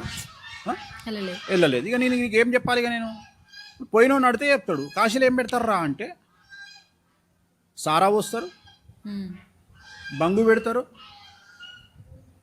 గంజాయి పెడతారు అఫీషియల్గా. దేవుళ్ళకి గీ పెడతారా? పిచ్చి ఇవన్నీ అబద్ధాలు చెప్తారు అంటే నువ్వు పోతే కదరా నాయన. ఓ కామాఖ్య, ఇప్పుడు ఉదాహరణ హిమాచల్ ప్రదేశ్ అని ఒక టెంపుల్ ఉంది. హిమాచల్ ప్రదేశ్లో కాంగ్రా బగాలముకి దేవాలయం అని ఉంటుంది. మన ఇండియా T20 వరల్డ్ కప్ గెలవడానికి ముందు రోజు అక్కడ బగాలముకి దేవాలయం కాంగ్రాలో ఒక పూజ, గౌతమ్ గంభీర్ ప్లస్ అమిత్ షా కొడుకు జై షా కలిసి పూజ చేశారు. శత్రువుల మీద శత్రు వినాశనం మమ జయం ఒక పూజ చేశారు. ఈ పూజ చేసి ముందు రోజు చేసి అక్కడికి పోయి ఆ బొట్లని తీసుకుపోయి మన ఇండియాలో ఎంతమంది ఇండియా ప్లేయర్స్ ఉన్నారో అందరికీ ఆ తాళ్ళు కట్టిరు, ఎల్లో కలర్వి, అందరికీ బొట్లు పెట్టారు. తెల్లారి ఇండియా గెలిచింది. గెలిచినాక కప్పును తీసుకొని లోకల్ ఆంజనేయ స్వామి దేవాలయానికి తీసుకుపోయారు. ఇప్పుడు హిమాచల్ ప్రదేశ్ పోవడానికి నేను ఏం చెప్పాలి? నేను అడుగుతున్నా, హిమాచల్ ప్రదేశ్ పోవడానికి నేను ఏం చెప్పాలి? ఇప్పుడు ఉదాహరణ, ఇప్పుడు నువ్వు అడిగినావు, శత్రువుల మీద అతి భయంకరమైనటువంటి పూజలు నిర్వహించడానికి తారాపీఠ్ అని ఒక దేవాలయం ఉంటుంది. తారాపీఠ్, తారా అమ్మవారు ఉంటుంది అక్కడ శత్రువులను టార్గెట్ చేయడమే లక్ష్యంగా పూజలు జరుగుతాయి. ఎలాంటి పూజలు చేస్తారంటే శ్మశానములోనే అమ్మవారు ఉంటుంది. శ్మశానంలో అమ్మవారు ఉంటుంది. ఉదాహరణ, ఇప్పుడు నా ముందర అమ్మవారు ఉంది, అమ్మవారు నుండి 100 అడుగులు వేయగానే లెఫ్ట్ సైడ్ శ్మశానం ఉంటుంది. అక్కడ ప్రత్యేకత ఏంటంటే అమ్మవారికి అక్కడ శ్మశానములో ఒక డెడ్ బాడీ దహనం అయ్యే వరకు అమ్మవారికి నైవేద్యం పెట్టరు. కానీ ప్రతిరోజు 12:55 లోపు ఒక డెడ్ బాడీ వస్తుంది. అక్కడ దహనం స్టార్ట్ కాగానే ఇక్కడ అమ్మవారికి నైవేద్యం పెడతారు. మొత్తం నాన్ వెజ్ అమ్మవారికి. అక్కడ స్పెషాలిటీ ఏంటంటే హై రికమెండేషన్ చేస్తే మనకు డెడ్ బాడీ దగ్గర పూజ చేసే అవకాశం దొరుకుతుంది. అంటే ఎదురుగా డెడ్ బాడీ దహనం అవుతుంటే నువ్వు పూజ చేస్తావు. బట్ ఆ డెడ్ బాడీకి 100 మీటర్ల దూరంలో ఉండాలన్నా, 10 మీటర్ల దూరంలో ఉండాలన్నా, 50 మీటర్ల దూరంలో ఉండాలన్నా అనేది నీ ఇన్ఫ్లుయెన్స్ మీద ఆధారపడి ఉంటుంది. నీకు ఇన్ఫ్లుయెన్స్ లేదు, ఒక 1000 గజాల దూరంలో పూజ ఉంటుంది. నీకు ఇన్ఫ్లుయెన్స్ ఉంది 500 గజాలు, నీకు ఇంకా ఇన్ఫ్లుయెన్స్ ఉంది, నువ్వు పెద్ద వాళ్ళతో చెప్పించుకున్నావు 100 మీటర్ల దూరం, ఇంకా ఇన్ఫ్లుయెన్స్ ఉంది 50 మీటర్ల దూరం, ఎదురుగా డెడ్ బాడీ దహనం అవుతుంటే ఇక్కడ పూజ జరుగుతుంది. మరి నాకు తెలియదు అంటే ఇంత పెద్ద పూజలు ఉన్నాయి, దానికి తెలివి లేని విధవలు ఏమేమో పేర్లు పెడతారు. కానీ అక్కడ అఫీషియల్గా తంత్ర మార్గంలో జరిగే పూజ. కామాఖ్య ఉంది, బగాలముఖి ఉంది. నీకు ఏది కావాలంటే అది శత్రువు మీద చేయం. ఇది వేణుస్వామి చేసుడేంది, నువ్వు కావాలంటే నాతో చేయించుకోకు, నువ్వు పోయి డైరెక్ట్ చేసుకో. మీరు తెలంగాణలో పుట్టి పెరిగారు కదా, పక్కా తెలంగాణ, కేసీఆర్ కాన్స్టిట్యున్సీ, గజ్వెల్. ఇక్కడే పుట్టి పెరిగారు, ఒక ఆస్ట్రాలజర్గా మీ జర్నీ మీకు ఉన్నటువంటి కొంతమంది సభ్యులకు తెలుసు. ఇండస్ట్రీకి వచ్చిన తర్వాత మీరు ఒక ప్రముఖ ఆస్ట్రాలజర్గా పేరు తెచ్చుకున్నారు. ఇక్కడున్న మన పూజలు, మన దేవతలు మనకు తెలుసు. కామాఖ్య అమ్మవారిని ఇక్కడ పరిచయం చేశారు. ఇప్పుడు మీరు మాట్లాడే ప్రతి మాటలు, ప్రతి పూజలు చూస్తుంటే ఓ బుక్లోనో లేదంటే ఒక హిస్టరీలోనో చూస్తే తెలిసే విషయాలు, కామన్ మ్యాన్కి తెలిసే విషయాలు. కరెక్ట్ మాట్లాడినావు. చాట్ జీపీటీ అడిగితే చెప్పే విషయాలు ఇవన్నీ మీరు ఎలా ఎక్స్పీరియన్స్ చేశారు? ఇప్పుడు ఏదైనా ఒక నష్టం జరుగుతుందంటే ఆ నష్టం పూడించుకోవడం కోసం మన దగ్గర డాక్టర్లు ఉంటారు. FRCS లండన్ మన దగ్గర MBBS అయిపోయింది, PG జనరల్ మెడిసిన్ చేసిండు. మరి లండన్కి ఏం పని ఉంది? అయిపోయింది కదా. ఇంకా లండన్లో ఏం పని ఉందా నీకు? ఎందుకు పోయినావు లండన్కు? ఎక్స్పీరియన్స్, ఏదో చెయ్యాలి అనేటువంటి ఆశ, ఏదో చెయ్యాలి అనేటువంటి కసి. సో అందరు జ్యోతిష్యులాగానే నేను ఆలోచన చేయాల. ఇప్పుడు కామాఖ్యలో తెలుగు రాష్ట్రాలకు సంబంధించిన 100 మంది జ్యోతిష్యులు కామాఖ్యలో పూజలు చేస్తారు, కామాఖ్యలో దున్నపోతు బలులు ఇస్తారు, కామాఖ్యలో మేక బలులు ఇస్తారు. అన్నీ చేసి ఇక్కడికి వచ్చి ఏం చెప్తారు తెలుసా? మేము బలులు ఇవ్వమంటారు. అది నీ భయం. నా క్లయింట్లు కొంతమంది వాళ్ళతో పూజలు చేయించుకున్న క్లయింట్లు కూడా సరిగా వర్కౌట్ కాకపోతే మళ్ళీ నాకు ఫోన్ చేసి అసలు ఇది చేసిరా చేయలేదా స్వామి అంటారు, అడుగుతారు. ఎందుకు అని అడిగిన. నేను ఒక ఆస్ట్రాలజరు హైదరాబాద్లో ఉంటాడు. ఆయన ఏం చేసిండంటే ఆయనకు పూజ చేసిండు. పూజ చేసిన తర్వాత నా డిబేట్ వచ్చింది ఒకసారి. నా డిబేట్ వచ్చి ఏమంటాడంటే, కామాఖ్యాల దక్షిణాచారం ఉంటుంది, వామాచారం ఉంటుంది, 2 ఉంటాయి. మీరు నాన్ వెజ్ బలి ఇవ్వచ్చు, ఇవ్వకపోవచ్చు. దక్షిణాచారం బలి కూడా ఇవ్వచ్చు. ఓకే, ఇవ్వచ్చు. కామాఖ్యలో బలులు ఇవ్వకుండా పూజ చేసుకునే విధానం కూడా ఉంది. నేను సాయిని, సంసారిని, శుద్ధపూసను నేను బలులు ఇయ్యా నువ్వు అనుకుంటే ఒక చెరుకు గడ, ఒక గుమ్మడికాయతోని అక్కడ పూజ చేస్తారు. రిజల్ట్ వస్తుంది రాదు అమ్మవారికి తెలుసు, నీకు తెలుసు. సో ఇదే మాట ఆయన చెప్పినాక ఈయనతో పూజ చేయించుకున్న క్లయింట్ నాకు ఫోన్ చేసిండు. ఫోన్ చేసి ఏమన్నాడు అంటే, స్వామి నాకు డౌట్ వస్తుంది, నా దగ్గరనేమో వీడు డబ్బులు తీసుకొని నాకు లైవ్ పెట్టిండు, దున్నపోతు బలి ఇచ్చింది, నాకు వీడియో చూపించిండు, మరి ఇవన్నీ చూపించిండు. ఈడ కెమెరా ముందుకు వచ్చి మిమ్మల్ని వ్యతిరేకిస్తున్నాడు ఈ జ్యోతిష్కుడు. అసలు వీడు నాకు మరి వామాచారంలో చేసిండా, దక్షిణాచారంలో చేయించిండా? అర్థమైందా నీకు? అంటే వాడు అవద్దని చెప్తే నేనేం చేయాలంటే, వాళ్ళు నాకు ఫోన్ చేసినప్పుడు తెలుస్తుంది, నువ్వు కూడా ఆడ పూజలు చేయించినవా. సో అక్కడ పంతులు చెప్తారు కదా నాకు, నేను పోగానే ఓ హైదరాబాద్ సే ఓ పండిట్జీ ఆకే కల్ బైన్సాకా బలి కరికే చెలేగయా అని చెప్తారు. అంటే దున్నపోతు బలి. అక్కడ హయ్యెస్ట్ బలులు 8. అంటే ఒకేసారి ఇవ్వగలిగినటువంటి బలులు ఇక్కడ చెప్తుంటారు కదా, లక్షల పూజలు అయితే. ఏదో నా కొడుకులకు తెలియంది ఏంటంటే, 1,50,000కు దున్నపోతు బలి, 1,50,000 × 8 ఎంత అయిందమ్మా? 11 లక్షలు అయింది. ఓన్లీ 11 లక్షలు సింగిల్ పూజ ఆడ. నువ్వు చేసుకుంటే పెద్ద పూజ నేను మాట్లాడేది. నువ్వు చిన్న పూజ పోయి ఇప్పుడు 25,000కు మేక బలి ఉంటుంది, 1,50,000కు దున్నపోతు బలి ఉంటుంది. మొత్తం బలులు అక్కడ 8 బలులు. ఇంకా కావాలి అంటే 10 బలులు హైయెస్ట్ బలులు. 10 బలులు చేస్తే 15 లక్షలు అవుతుంది. సో చాలా ఖర్చు ఉంటుంది. సో వీళ్ళు ఏం చేస్తారు, ఇక్కడ క్లయింట్లతో, అమెరికా క్లయింట్లతోని మేము అక్కడ దున్నపోతు బలి ఇస్తామని చెప్పి డబ్బులు తీసుకొని కెమెరాలు వచ్చి నాకు ఎగనెస్ట్గా డిస్కషన్ వచ్చినప్పుడు వాళ్ళని తీసుకుపోయి కూర్చోబెట్టంగానే వేణుస్వామికి ఎగనెస్ట్గా మాట్లాడాలి కాబట్టి కామాఖ్యాల పంచబలులతో పాటు మా నార్మల్ బలులు కూడా ఉన్నాయి అనగానే వాళ్ళ క్లయింట్లు డౌట్ వస్తుంది, ఫోన్ చేస్తారు. ఫోన్ చేసి నాకు ఏంది గురువు గారు అని ఇట్లా అడుగుతారు. అంటే అందరూ ధైర్యంగా చెప్పుకోవాలని రూల్ ఏం లేదు. సో నేను ఇక్కడ నా ప్రత్యేకత ఏంటంటే, నేను ఏదో చేయాలా అనే కోరిక ఎక్కడి నుండి పుట్టింది? నా జాతకం నుండి పుట్టింది. నా జాతకంలో రాహు ఉచ్చ. రాహు ఎవరికి? కలియుగాన్ని కమాండ్ చేస్తుంది రాహువు, కలియుగాన్ని కమాండ్ చేస్తుంది బగలముఖి వామాచారంలో. నేను మాట్లాడేది ఇప్పుడు దక్షిణాచారంలో కలియుగాన్ని కమాండ్ చేస్తుంది వెంకటేశ్వర స్వామి వారు, ప్రోటోకాల్ దేవుడు, కలియుగం మొత్తానికి ప్రోటోకాల్ దేవుడు ఆయన్నే. కానీ కలియుగాన్ని వామాచారంలో కమాండ్ చేస్తూ ఉంది. అంటే మనిషికి వచ్చినటువంటి అతిపెద్ద కష్టాలను తొలగించేటువంటి శక్తి బగలాముఖి అమ్మవారికి ఉంది. ఆమె ఎవరికి అధిదేవత అంటే రాహువుకు. సో రాహువును కమాండ్ చేస్తుంది. ఈ రాహువుకు వచ్చేటువంటి కష్టాలు ఎట్లుంటాయి అంటే, బాగా డబ్బిస్తుంది, బాగా పేరిస్తుంది, బాగా శత్రువులను కూడా ఇస్తుంది. సో ఈ శత్రువులను మనం ఆపుకోవాలి అంటే ఆమె దగ్గరికి పోవాలి. సో ఇవన్నీ నేను తిరిగి రీసెర్చ్ చేసి నేర్చుకుంటున్నా. మీకు తెలిసింది కామాఖ్య ఒకటే, నాకు తెలిసింది తారాపీఠ తెలుసు, రాజరప్ప తెలుసు. కామాఖ్యలో చాలామందికి తెలియనటువంటి విషయం ఏంటంటే, కామాఖ్యను మించిన సూపర్ పవర్ ఉంది. అది ఎవరికి తెలియదు, నాకు తెలుసు. నేను రీసెర్చ్ చేసిన. ఒక ప్రత్యేకమైన దేవాలయం ఉంటుంది అస్సాం రాష్ట్రంలో. కామాఖ్య నుండి 100 కిలోమీటర్లు వెళ్తే ఇంకొక పీఠం ఉంది, శక్తిపీఠం ఉంది. అక్కడ అమ్మవారికి తొడబడ్డది, అక్కడ మనుష్య బలి ఉండేది. పోయి కనుక్కో, గూగుల్ చాట్లో ఎతుకు, వనజాదేవి పీఠం అని కొట్టు, వస్తుంది. వనజాదేవి పీఠంలో అమ్మవారికి మనుషులను బలిచ్చేవాళ్ళు అని క్లియర్గా చూపిస్తుంది. ఒకప్పుడు ఇంకో భాగం పోయి శ్రీలంకలో పడ్డది, ఇంకో భాగం పోయి బంగ్లాదేశ్లో పడ్డది, చూసుకో.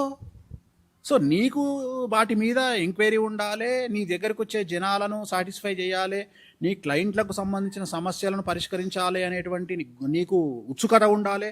రెండోది, వీటిల్లో మాకు సమస్యలు వస్తాయి, మా హెల్త్ డ్యామేజ్ అవుతుంది, కొన్ని సందర్భాలలో మా ప్రాణానికి కూడా అపాయం జరుగుతుంది.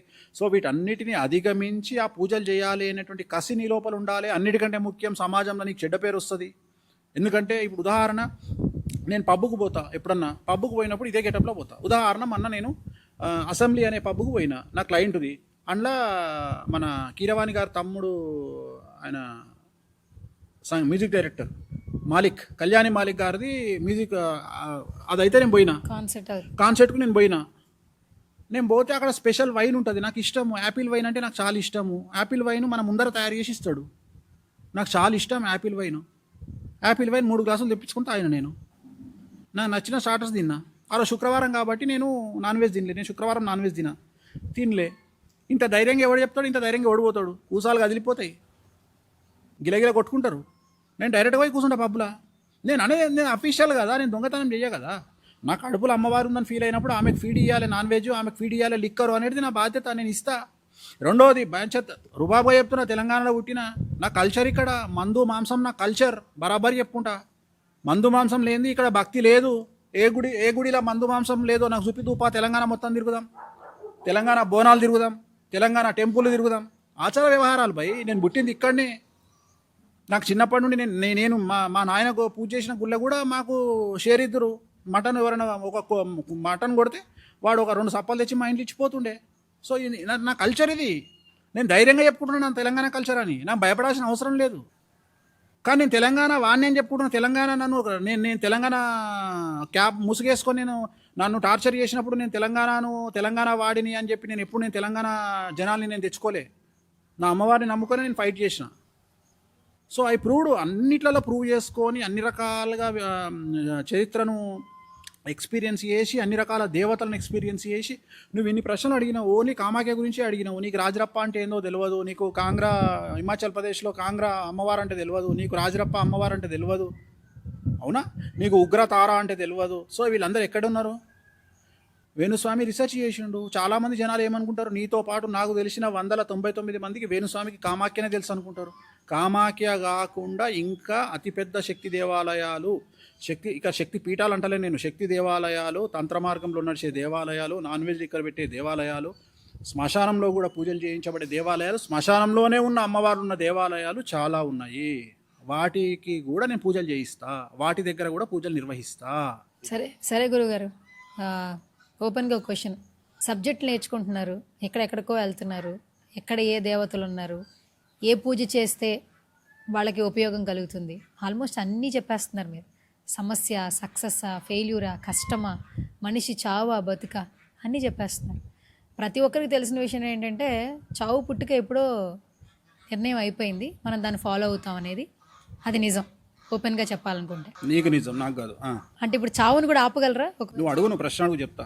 ఓకే, సో ఇప్పుడు ఏంటంటే మెయిన్గా ఈ వ్యక్తి జీవితం జాతకం మీ దగ్గర తీసుకొస్తే వాళ్ళ జీవితంలో ఇంకా జరగని చేంజెస్ కూడా మీ పూజల వల్ల చేస్తారా? ఇంకొకటి, మీరు చేస్తుంది బిజినెస్సా, సోషల్ సర్వీసా?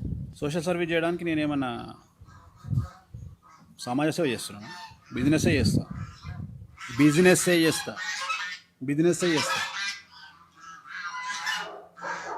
ఇప్పుడు నేను ఒక 5 లక్షలు తీసుకొని పూజ చేసిన, మన ఎవడో విమర్శిస్తుండో, 5 లక్షలు తీసుకొని చేస్తున్నావు కదా, ఒకవేళ జరగకపోతే లక్షలు పెట్టి టీవీలో యాడ్లు వేస్తారు. ఒక్కొక్కటి 50 లక్షలు తీసుకొని టీవీలో యాడ్ చేస్తుండు. సేల్ కాలే అనుకో వస్తువు, నీ యాడ్ పైసలు ఇస్తావా రిటర్న్? నీకంటే పైసలు మిగులుతాయి, నాకు మిగిలాయి. నేను మందు బాటిల్ కొనాలి, 10 మంది పంతులను పెట్టాలి, పూజ సామాన్లు కొనాలి. వాడు ఇచ్చిన 5 లక్షలు 4.5 లక్షలు మిగులుతాయి, 50,000 మిగులుతాయి నాకు. నీకు రూపాయి కూడా ఖర్చు కాదు. ఖర్చు కాకుండా సంపాదించే వాళ్ళు చాలామంది ఉన్నారు. మా దాంట్లో మేము ఖర్చు పెట్టాలి. నీ కళ్ళ ముందర కనిపిస్తుంది. నా దగ్గర ఉన్న విగ్రహాలు ప్రపంచంలో ఎక్కడ లేవు. ఆ విగ్రహాలు ఎంత కష్టపడితే నా దగ్గరకు వచ్చినాయి. నేను ఒక పూజకు బ్లూ లేబుల్ అని 50,000 రూపాయల మందు పెడతా. నీ కళ్ళ ముందరనే 50,000 రూపాయల మందు అయిపోతుంది. నీ కళ్ళ ముందరనే విగ్రహాలు ఉన్నాయి. నీ కళ్ళ ముందరనే అభిషేకాలు అవుతున్నాయి. నీ కళ్ళ ముందరనే సమస్తం జరుగుతుంది. నువ్వు ఇచ్చిన 5 లక్షలు 4.5 లక్షలు నీ కళ్ళ ముందరనే ఖర్చు పెడుతున్నా. నాకు మిగిలితే 50,000 రూపాయలు మిగులుతాయి. ఒక్కొక్కసారి అమ్మాయిలకైతే డబ్బులు తీసుకోకుండా చేస్తా సినిమా ఇండస్ట్రీలో. నేను ఏదైనా చేయగలుగుతా. నువ్వు అన్న ఒక మాట, చావు పుట్టుకని ఆపొచ్చు అని. నీకు సింపుల్గా చెప్తున్నా, ఒక ప్రశ్న అడుగుతున్నా. ఇప్పుడు ఇక్కడ నుండి కట్లపాము అంటారు, పోతుంది. నువ్వు చూసినావు, నేను చూసిన. మా పనుడు వచ్చిండు అక్కడ నుండి. వాడు కూడా దాన్ని వదిలేయాలి కదా. వాడు దాన్ని చేతిలోకి తీసుకొని గెలికి ఇట్లా ఆడాడు అనుకో దాంతో. ఇప్పుడు చావు దేవుడు డిసైడ్ చేసుకుండా వాడు డిసైడ్ చేసుకుండా? దేవుడు 88% మనకి పిచ్చి ఇచ్చిండు. పిచ్చి సైకోయిజం. 12% వాడు డిసైడ్ చేసిండు. సో ఈ 12% ఆపడానికి కౌన్సిలింగ్ ఇస్తా, 88% దేవుణ్ణి కంట్రోల్ చేయడానికి పూజలు చేస్తా. అంటే వాడు బ్రతకడానికి అదే ఎదవనా కొడక ఆ పాముని గెలకకురా అని వాడిని కన్విన్స్ చేయడమే నాలో ఉన్నటువంటి గొప్పతనం. పూజల ద్వారా భగవంతుడు ఇచ్చిన పిచ్చిని తగ్గిస్తా, 12% నాకు కౌన్సిలింగ్ ఇస్తా. అర్థమైందా? బాగా బలిసినోడు ఉండు జూబ్లీహిల్స్లా, బెంజ్ కారు కొన్నాడు. బెంజ్ కారు రెగ్యులర్ కాదు అనేది జీపు. అది 240 తొక్కంగానే ఉరుకుతుంది, 240 స్పీడ్లో పోతుంది. నా దగ్గరికి వాళ్ళ నాయన నా దగ్గరికి తీసుకొని వచ్చిండు. వాహన ప్రమాదము జరుగుతుంది అని నేను చెప్పిన మన జాతకంలో. సపోజ్ వానికి రాహు మార్గదశ నడుస్తుంది, శని చండాల యోగం ఉంది, అంటే రాహు మీద శని దృష్టి ఉంది, శని మీద రాహు దృష్టి ఉంది. సో వాడు కాంట్రవర్షియల్ డెత్ ఉంది వానికి. కాంట్రవర్షియల్ డెత్ అంటే యాక్సిడెంట్లో చనిపోయే అవకాశం ఉంది అని నేను చెప్పిన అనుకో. సపోజ్ చెప్పినప్పుడు వాడు జనరల్గా వాళ్ళు ఏం అడుగుతారు వాళ్ళ తల్లిదండ్రులు అంటే, మా వాడు మొన్ననే బెంచ్ కారు కొన్నాడు అంటాడు, లేకుంటే స్పోర్ట్స్ కారు కొన్నాడు అంటాడు. స్పోర్ట్స్ కారు వీడు ఎక్కంగానే ఫస్ట్ చేసేది ఓఆర్ఆర్ మీద రైమని దొక్కితే 250 పోతుంది. అది మన ఔటర్ రింగ్ రోడ్డు 160 కంటే ఎక్కువ పోవడానికి అవైలబుల్ ఉండదు. ఎందుకంటే మన రోడ్లు పోతుంటే ఇట్లా బెండ్ అవుతూ ఇట్లా అవుతుంటుంది కారు. కానీ అదే నువ్వు వేరే ఇంటర్నేషనల్ రోడ్ల మీద పోతుంటే సర్రమని వెళ్ళిపోతుంది. సో ఇక్కడ భగవంతుడు వాడి జాతకంలో యాక్సిడెంట్ కావాలి అని రాయడాన్ని 88%గా నేను తీసుకొని 12% 200 కిలోమీటర్ల స్పీడ్తో పోవాలి అనేటువంటి వాడి మూర్ఖత్వాన్ని 12% అనలైజ్ చేసి వాడిని కూర్చోబెట్టి వానికి కౌన్సిలింగ్ ఇస్తా. అరే నువ్వు చచ్చిపోయినావనుకో, మీ నాయనకు 200 కోట్ల ప్రాపర్టీ ఉంది, నువ్వు ఒక్కనివే కొడుకు, నీ లైఫ్లో అన్నీ మిస్ అవుతావు. లండన్ బోర్డు మిస్ అవుతావు, యూరప్ బోర్డు మిస్ అవుతావు, నీ పెళ్ళాన్ని తీసుకొని స్విట్జర్లాండ్ బోర్డు మిస్ అవుతావు. స్విట్జర్లాండ్ ఇంటర్ కాంటినెంటల్ ప్లేస్కు పోలేవు, అంటే ప్రపంచంలో స్వర్గం లాంటి ప్రదేశానికి నువ్వు పోలేవు చచ్చిపోతే. సో నీకు మంచి పెళ్ళాం వస్తుంది, అందమైన పెళ్ళాం వస్తుంది, ఒక పలానా హీరోయిన్ లాంటి పెళ్ళాం వస్తుంది, నువ్వు ఎంజాయ్ చేస్తావు లైఫ్. సో నువ్వు బతకాలి అంటే స్పీడ్ తగ్గించుకో. నీ 200 కోట్లు నువ్వు ఎంజాయ్ చేయాలంటే స్పీడ్ తగ్గించుకో. ఓకే, ఇది అయిపోయింది కౌన్సిలింగ్. మరి మన జాతకంలో రాసిన యాక్సిడెంట్ సంగతి ఏది పంతులు గారు అంటది కదా వాళ్ళు. అప్పుడు ఏం చేస్తా, దానికో పూజ ఉంటుంది. వాహన ప్రమాదాన్ని తగ్గించడానికి, లేదా వాడి అపమృత్యు దోషాన్ని నివారించడానికి, వాడి ఆయుష్ పెరగడానికి ఒక పూజ ఉంటుంది. ఆ పూజ చేస్తాం. అంటే రెండింటిని బ్యాలెన్స్ చేయాలి. ఇక్కడ ఒక లివర్ క్యాన్సర్ వచ్చే పేషెంట్ వచ్చిండు నా దగ్గరికి, రోజు తాగుతుండు. ఫస్ట్ నేను చేయాల్సింది ఏంది, వాడిని మంద ఆపాలి. వాడు ఎవడు చెప్పినా వినడు. వాడు నా మీద నమ్మకంతో వాళ్ళ అమ్మనో నాయననో లేకపోతే వాళ్ళ భార్యలో తొలగిస్తుంది, కూసబెడతారు. చచ్చిపోతారు అబ్బాయి, ఇగో నీకు వాడు ఏమంటాడు, నాకు లివర్ ఎందుకు, నాకు క్యాన్సర్ ఎందుకు వస్తుంది, నాకు ఇప్పటిదాకా కడుపు నొప్పి కూడా రాలే అంటాడు. నేను అప్పుడు చూపిస్తా వానికి, రవి కేతు గల్చూరు బిడ్డ ఆరో ఇంట్లో చచ్చిపోతావురా, ఇది రాసి ఉందిరా అని చెప్తే వాడు వింటాడా, వినడు. 99% కన్విన్స్ చేస్తా, వానికి పూజ చేస్తా. కానీ వాడు నా మాట వినడు. అప్పుడు ఏం చేస్తా, బ్రాండ్ మార్చమని చెప్తా. వాని కన్విన్స్ ఆన్సర్ చెప్తా. ఏం చేస్తా, వాడు రెగ్యులర్గా ఒక చీప్ లిక్కర్ తాగుతుండు, అంటే మంచిగా డబ్బులు వాని దగ్గర. చీప్ లిక్కర్ తాగు బిడ్డ, ఒక 7,000 రూపాయల మందు ఉంటుంది, ఇది తాగు. ఎందుకు అంటే నువ్వు తాగే చీప్ లిక్కర్ ఒకరోజు, నువ్వు తాగే ఆ 7,000 మంది ఉంది కదా, అది 10 రోజులు తాగినందుకు సమానం. అంటే నువ్వు నెలకు 3 సార్లు తాగితే 30 రోజులు అయినట్టే. అంటే నీ లివర్ డ్యామేజ్ అనేది 10 నెలల్లో డ్యామేజ్ అయ్యేది 10 ఏళ్ళకి డ్యామేజ్ అవుతుంది. అంటే నీ పెరుగుతుంది, లైఫ్ స్పాన్ పెరుగుతుంది. ఉదాహరణ సిగరెట్ తాగేటోడు. ఇప్పుడు ఉదాహరణ నాకు తెలిసినటువంటి ఒక అబ్బాయి రోజుకు 120 సిగరెట్ తాగుతుంది, 120. ఇవాళ అతన్ని ఏదో రకంగా కన్విన్స్ చేసి 12 సిగరెట్లు తీసుకొచ్చాను. అంటే రోజు 120 సిగరెట్లు అంటే 10 రోజుల సిగరెట్లు తగ్గిపోయినాయి కదా. అంటే నేను ఏమంటున్నాను, లైఫ్ స్పాన్ పెంచడానికి నేను ఇచ్చే కౌన్సిలింగ్ మనకు వస్తుంది. సో వాడు ఎలా ఎలా వింటాడు అనేది ముఖ్యం. నేను అనేది వాడిని కన్విన్స్ చేసే విధానము పూజ. ఒక అబ్బాయి ప్రజెంట్ ఆస్ట్రేలియాలో ఉన్నాడు, నా దగ్గరికి వచ్చిండు, వాళ్ళ నాన్న వచ్చిండు, చాలా పెద్ద బ్యాంక్ ఆఫీసర్ వాళ్ళ నాన్న నా దగ్గరికి వచ్చిండు. వచ్చి స్వామి మా వాడు జాతకం చూడండి, చూసిన మీ వాడు లవ్ ఫెయిల్యూర్ అయ్యా, సూసైడ్ చేసుకుంటాడు అని జాతకంలో సూసైడ్ అటెంప్ట్ కనిపిస్తుంది, అదే అంటుండు స్వామి అని పట్టుకరారు అని చెప్పి వచ్చిండు. తీసుకొచ్చిన అని కూర్చోబెట్టిన, ఒక పూజ చేయించినాక వానికి కౌన్సిలింగ్ ఇచ్చిన, ఎవ్వరు లేరు అని ఒక్కరిని రూమ్లో కూర్చోబెట్టి కౌన్సిలింగ్ ఇచ్చిన తర్వాత ఒక నెల అయినాక నా దగ్గరికి వచ్చిండు. గురూజీ, మీరు నన్ను చాలా డిప్రెషన్లో బయటికి తీసుకొచ్చారు, మీకు నేను ఏం గిఫ్ట్ ఇవ్వాలి, నాకు ఏం గిఫ్ట్ ఇస్తావారా నేను అడిగింది అని. ఇస్తా. నువ్వు ఏ అమ్మాయిని అయితే పెళ్లి ప్రేమించినావో ఆ అమ్మాయి పెళ్ళి అవుతుంది గురూజీ, నన్ను మోసం చేసింది అది. ఆ పిల్ల పెళ్లికి పోయి బొకే ఇచ్చి నాకు ఆ పిల్లతో ఫోటో దిగి నాకు ఫోటో పెట్టరా అని చెప్పిన. వాడు పెళ్లికి పోయి ఆ అమ్మాయికి బొకే ఇచ్చి సెల్ఫీ తీసుకొని నాకు పంపించండి అమ్మ ఫోటో. ఇవాళ వాడు హైదరాబాద్ ఉన్నప్పుడు ఇది, వాడు ఇవాళ న్యూజిలాండ్ వెళ్ళిపోయిండు, న్యూజిలాండ్లో 10 ఏళ్ళు ఉన్నాడు, అక్కడ నుండి ఇప్పుడు ప్రజెంట్ 2 ఏళ్ల కింద ఆస్ట్రేలియాకి వచ్చాడు. ఇట్లాంటి మిరాకిల్స్ ఉంటాయి కాబట్టి మౌత్ పబ్లిసిటీ ఉంటుంది. నేను అనేది ఏంటంటే కౌన్సిలింగ్ కూడా ముఖ్యం మనిషికి. అంటే ఇప్పుడు ఒక అమ్మాయి వచ్చింది, ఆ అమ్మాయికి తల్లిదండ్రులు ఏం చెప్పారంటే జాతకాలు కలవలేదని లోకల్ పంతులు చెప్పారు. అమ్మాయి వినదు. అమ్మాయి ఏమంటుంది తెలుసా, నోరు సారి వేణుస్వామి చెప్తే నేను వింటా. వేణుస్వామి ఎవరో అమ్మాయికి తెలియదు, ఫోటోలో చూసింది, సీడీలలో చూసింది, లేదా సోషల్ మీడియాలో చూసింది, నన్ను ఎవరో తిడుతుంటే చూసింది ఆ అమ్మాయి. చూసి ఆ అమ్మాయికి ఏంటంటే వీళ్ళు ఫస్ట్ వేణుస్వామి దగ్గర అపాయింట్మెంట్ తీసుకుంటారు, లేక అంత సీన్ ఉందా తల్లిదండ్రులకు అనేది బోలేస్తారు. వేణుస్వామితో చెప్పి నేను వింటా అంటుంది. నా దగ్గరకు వస్తుంది అమ్మాయి. నా దగ్గరకు వచ్చినాక నేను జాతకాలు చూసినాక అమ్మాయి జాతకంలో అబ్బాయి చనిపోతాడని రాసింది అనుకో, లేదా విడాకులు అయితే అని రాసి, నేను ఏమంటా అంటే తల్లి ఇప్పుడు నువ్వు పెళ్లి చేసుకుంటావు, 1 సంవత్సరం అయినాక నువ్వు నీ భర్త విడిపోతే ఈ సమాజము నిన్నెట్లా చూస్తుంది, మీ అమ్మ నాన్నని ఎట్లా చూస్తుంది. రెండోది, పెళ్లి అనేది లైఫ్లో ఒకటేసారి చేయాల్సిన అటెంప్ట్. పెళ్ళిళ్ళలో 1, 2, 3, 4 ఉండవు. తెలుగు సమాజం చెప్పినట్టు చాలామంది చెప్తుంటారు శుభమా అంటూ 2వ పెళ్ళి అంటారు, శుభమా అంటూ 3వ పెళ్ళి అంటారు. అట్లా ఉండవు. శుభమా అంటూ 1వ పెళ్ళే ఉంటుంది. సో నేను చెప్తా, శుభమా అంటూ 1వ పెళ్ళి ఉంటుంది తల్లి తెలుగు మనకు జన్మల. సో ఒకటే ఉంటుంది. సో మరి రేపు పొద్దున నువ్వు ఫెయిల్ అయినావు అనుకుని పరిస్థితి ఏంది అని ఇలా అందరినీ బయటకు పంపించి అమ్మాయిని కూర్చోబెట్టి ఒక భర్త విడాకులు ఇవ్వడం వల్ల సమాజము ఎలా ఎదుర్కోవాల్సి వస్తుంది సమాజాన్ని అని అమ్మాయికి చెప్తా. చెప్పినప్పుడు ఆ అమ్మాయికి ఒక సగటు మనిషి రూపంలో నేను కనిపించా, వేణుస్వామి రూపంలో కనిపిస్తాను.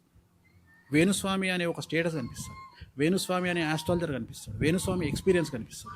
ఆ అమ్మాయిని నా బిడ్డలాగానో నా చెల్లిలాగానో హ్యాండిల్ చేసే విధానం కనిపిస్తుంది. అప్పుడు ఆ పిల్ల ఏమంటుందంటే మీరు చెప్పిన దానికి నేను ఒప్పుకుంటున్నా అంటుంది. ఆ తల్లిదండ్రులు ఎంత హ్యాపీ ఫీల్ అవుతారు. ఒకవేళ వాళ్ళిద్దరి జాతకం బాగుంటే ఆ తల్లిదండ్రులను కూడా ఎదిరించి నేను చెప్తా పెళ్లి చేయండి అని చెప్తా.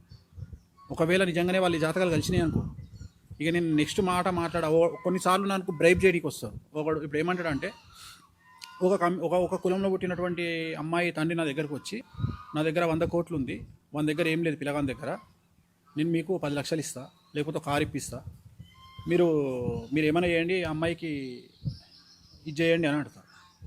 అన్నప్పుడు నేనేం చేస్తా, నేను ఒకటే మాట చెప్తా, నాకు నువ్వు 1 కోటి రూపాయలు ఇచ్చినా నేను ఆ అమ్మాయికి అవద్దని చెప్పాను. అమ్మాయి జాతకం బాగుంది, వాడిని పెళ్లి చేసుకుంటే అమ్మాయి సుఖపడుతుంది, నేనైతే అదే మాట మీద ఉంటా. సో ఇట్లా కూడా వస్తాయి మన దగ్గరికి, బ్రైబింగ్ చేయడానికి కూడా వస్తాయి, కానీ నేను ఎప్పుడు చేయ. సో నా లిమిట్ల నిజాయితీగా ఉండి మనం చేసే పనులు మౌత్ పబ్లిసిటీ మన సమాజానికి ఉపయోగపడుతుంది. వేణుస్వామి గారు, ఈ మధ్యకాలంలో సోషల్ మీడియా ఇంపాక్ట్ చాలా వరకు ఉండింది జనాల మీద. సోషల్ మీడియాకి ఎడిక్ట్ అయిపోయి కూడా చాలా సర్కమ్స్టెన్సెస్ చూస్తున్నాం మనం. అంటే మనం అనుకోనివి కూడా కొన్ని జరుగుతూ ఉన్నాయి సోషల్ మీడియా ఇంపాక్ట్ చూస్తుంటే. రోజుకొక వార్త, ఎప్పుడేం జరుగుతుందన్న భయాందోళన సిచ్యువేషన్స్లో బ్రతుకుతున్నాం. ఈ సోషల్ మీడియా అనేది పాజిటివా నెగిటివా, ఫ్యూచర్ అసలు ఏ విధంగా మారబోతోంది సోషల్ మీడియా వల్ల? చాలా నెగిటివ్గా మారబోతుంది. ఇక్కడ గుర్తుంచుకోవాల్సింది ఏంటంటే సోషల్ మీడియా అనేది చాలా ఎక్స్ట్రీమ్ అయ్యింది. బట్ గుర్తుంచుకోండి, వేరే రాష్ట్రాల్లో ఉన్న పరిస్థితి మన దగ్గర లేదు. వేరే రాష్ట్రాల్లో సోషల్ మీడియాని చాలా పద్ధతిగా వాడుతున్నారు. సోషల్ మీడియా ఇప్పుడు వేరే రాష్ట్రాల్లో నేను ఎగ్జాంపుల్ చెప్తా. ఇప్పుడు బాంబేలో చాలామంది ఆస్ట్రాలజర్స్ ఉంటారు. డైరెక్ట్గా వాళ్ళు ఏం చెప్తారంటే ఏ ఫ్లైట్ ఎప్పుడు కూలిపోతుంది, ఏ హీరో ఎప్పుడు చచ్చిపోతాడు, డైరెక్ట్గా వాళ్ళ పేర్లతో సహా చెప్తారు. ఇప్పుడు ఉదాహరణ, ఇప్పుడు నువ్వు చూస్తే, నువ్వు ఇన్స్టాగ్రామ్లోకి పోయి చూడు, యూట్యూబ్లో చూడు, గూగుల్లో చూడు, సల్మాన్ ఖాన్ గురించి, అమీర్ ఖాన్ గురించి చాలామంది జ్యోతిష్యులు వాళ్ళ డెత్ డేట్ ప్రిడిక్ట్ చేశారు. ఆ స్వేచ్ఛ బాంబేలో ఉంది, తెలుగు రాష్ట్రాలలో లేదు. తెలుగు రాష్ట్రాలలో వేణుస్వామి కుక్కనికి లేదు, మిగిలిన 99 మంది ఆస్ట్రాలజర్స్కి ఉంది. వాళ్ళు చెప్తే వాడు పట్టించుకోడు, అవి 1000 2000 పోతాయి వ్యూస్. కానీ వేణుస్వామి చెప్తే చాలా పెద్ద సంచలనం అవుతుంది. దాని మీద 20 రోజులు డిబేట్ పెడతారు. అట్లనే వేణుస్వామి ఏది మాట్లాడినా సంచలనమే. అంటే ఆ స్థాయికి మనం వచ్చినాం కాబట్టి. కానీ వేణుస్వామి ఒక్కడే కాదు, ఇక్కడ కంటెంట్ లేక social media, main stream media అందరూ బాధపడుతున్నారు. కంటెంట్ కావాలి వాళ్ళకు. ఇప్పుడు టీవీ ఛానల్లో నేను మంత్లీ నాకు తెలిసి 50 లక్షల నుండి 5 కోట్ల వరకు శాలరీస్ ఉంటాయి ఒక్కొక్క ఛానల్లో.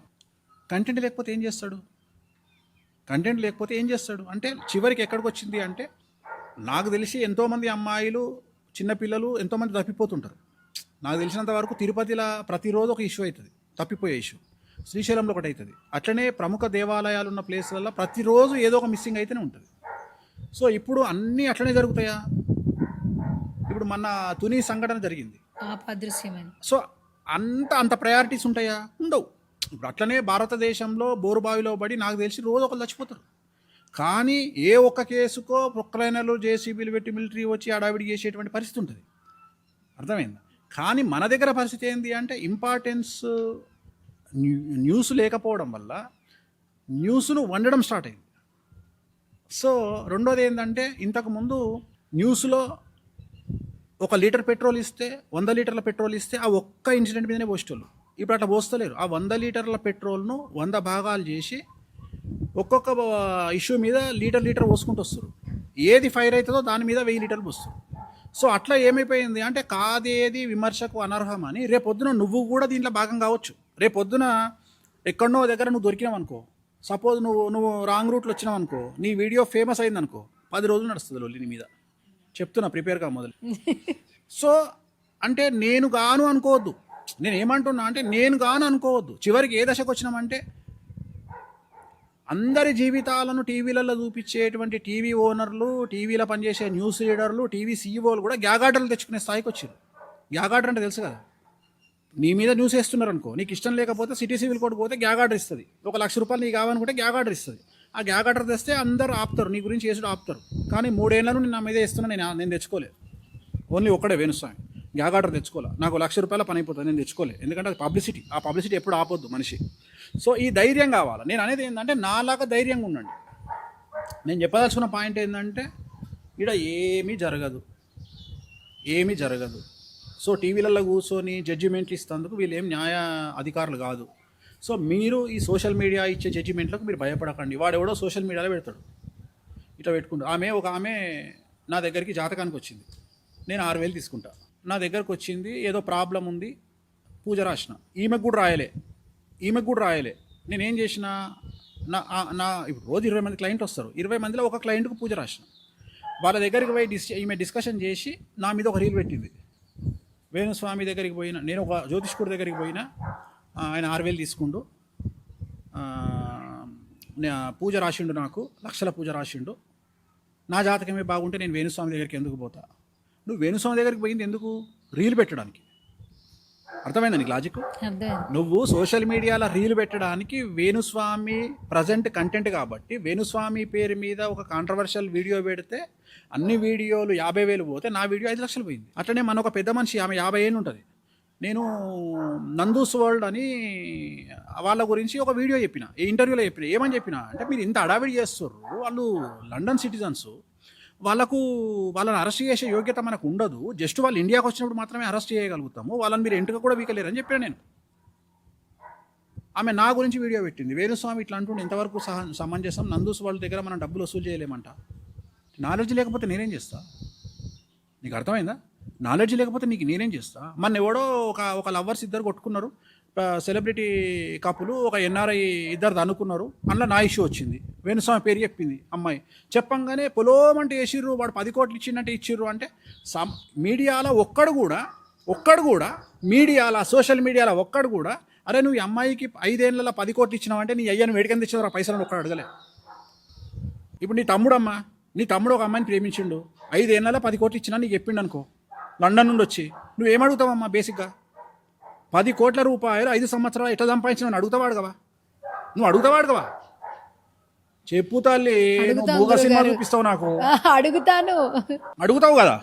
అంటే ఇప్పుడు 5 సంవత్సరాలలో 10 కోట్ల రూపాయలు ఒక అమ్మాయికి పెట్టిండు మీ తమ్ముడు అంటే, సంవత్సరానికి ఎంత సంపాదించినట్టు?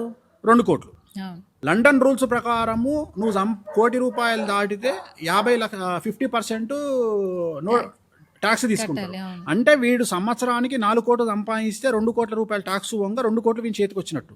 అంటే వీడు అమ్మాయికి 10 కోట్ల రూపాయలు 5 ఏళ్ళలో ఇవ్వాలి అంటే వీని సంపాదన 5 ఏళ్ళలో 20 కోట్లు. అంటే 20 కోట్ల రూపాయలు ఎట్లా సంపాదించినవరా గాడిది కొడుక అని అడగాల్సిన ప్రశ్న ఒక అక్కగా నీకు ఉందా లేదా? ఉంది. మరి వీడు ఏం పీక్ పడగొట్టిండు, ఏం 888 చదివిండా, 88 చదివిండా, 10 చదివిండా? అంటే జనరల్గా IIT అంటారు కదా, అట్లా కాకుండా ఎన్ని ఐలు ఉన్నాయి వీని ముంగట అనేది నీ ప్రశ్నించాలన్నా వద్దా? అవును.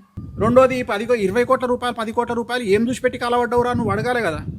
కానీ ఎవ్వరు అడగలే, సోషల్ మీడియా కానీ మెయిన్ స్ట్రీమ్ మీడియా కానీ ఎవ్వరు అడగలే. కానీ ఎవరైతే CCS పోలీసు ఉన్నాడో ఆయన అడిగిండు, గాడిది కొడుక అమ్మాయికి 10 కోట్లు పెట్టినా అంటున్నావు, లండన్ రూల్స్ ప్రకారం నువ్వు 20 కోట్లు సంపాదిస్తే నువ్వు అమ్మాయికి 10 కోట్లు పెట్టినట్టు 5 ఏళ్ళల్లో నువ్వు ఏం మీకు పడగొట్టినావు అని అడిగిండు. ఇగో ఇది క్వశ్చన్. అంటే ఓకే. నేను ఏమంటున్నా అంటే మీడియా రాగానే అడావిడి చేయకండి, ప్రాణాల మీద తెచ్చుకోకండి.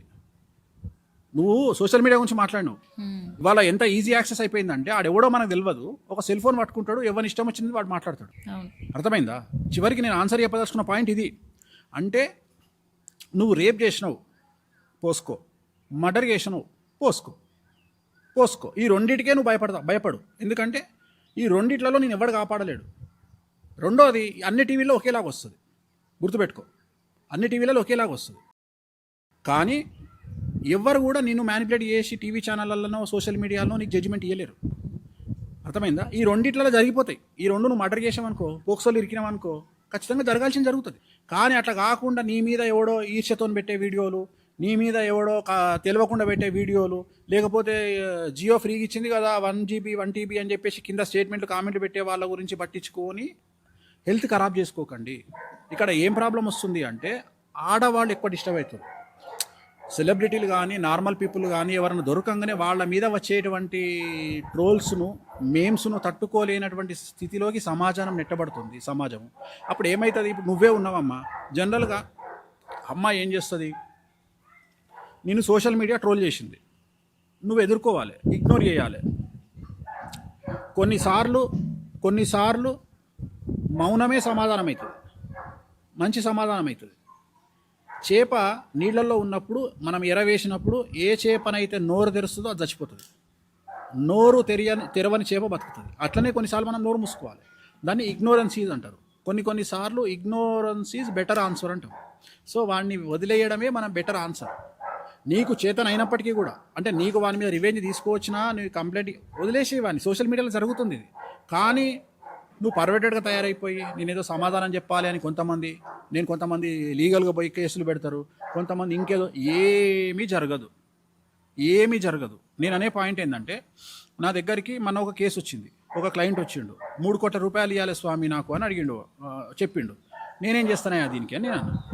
3 కోట్ల రూపాయలు మనకు అప్పించినా వాడికి ఇయ్యలే, నేనేం చేస్తా దీనికి? వాడేమంటుండు, చెక్ బౌన్స్ కేసు పడ్డది, నేను నీకు 3 కోట్ల గట్ట జైలుకు పోతా అంటుండు. ఇప్పుడు వాడు 14 రోజులు జైలుకు పోతాడు, 3 కోట్లు మిగులుతాయి. నీకు అర్థమైందా? 14 కోట్లు 3 కోట్లు ఇవ్వాలి, 14 రోజుల్లో బెయిల్ వస్తుంది వానికి, ఖచ్చితంగా బెయిల్ ఇస్తారు. వాడేమంటున్నా అంటే, పోతా బాయ్ నీ అమ్మ 14 రోజులు లొల్లిపోతుంది నాకు, నేను నీకు పైసలు కట్టాల్సిన పని లేదు కదా అంటే తెగించడం. 3 కోట్లకు తెగించే వాళ్ళు కూడా ఉంటారు. ఇక్కడ ఏదన్నా కానీ ప్రశాంతంగా సోషల్ మీడియాను పట్టించుకోకుండా తడిపట్టేసుకొని చాలా ప్రశాంతమైన జీవితం గడపండి. వారం రోజులు 5 రోజులు నడుస్తుంది, 6వ నాడు ఖచ్చితంగా కొత్త ఇన్సిడెంట్ దొరుకుతుంది. దొరకగానే మళ్ళీ అటు వెళ్ళిపోతారు. సో ఈ సోషల్ మీడియా వల్ల 100కి 100% నెగిటివే ఉంది, పాజిటివ్ లేదు. నువ్వు పాజిటివ్ ఎక్కడుంటుంది? అసలు పాజిటివ్ ఉంటే కదా ఉండడానికి. అర్థమైందా? ఇప్పుడు నీ పేరు మీద ఈమె యాంకరింగ్ బాగా చేస్తుంది అని ఎప్పుడన్నా వీడియోలు వేసిరు ఎవరన్నా చూసినావా ఇంతవరకు? వెయ్యాలి కదా. కానీ నువ్వు ఒక తప్పు ప్రశ్న అడుగు ఎవరినన్నా, ఖచ్చితంగా ట్రోల్ చేస్తారు. నీకు అర్థమైందా?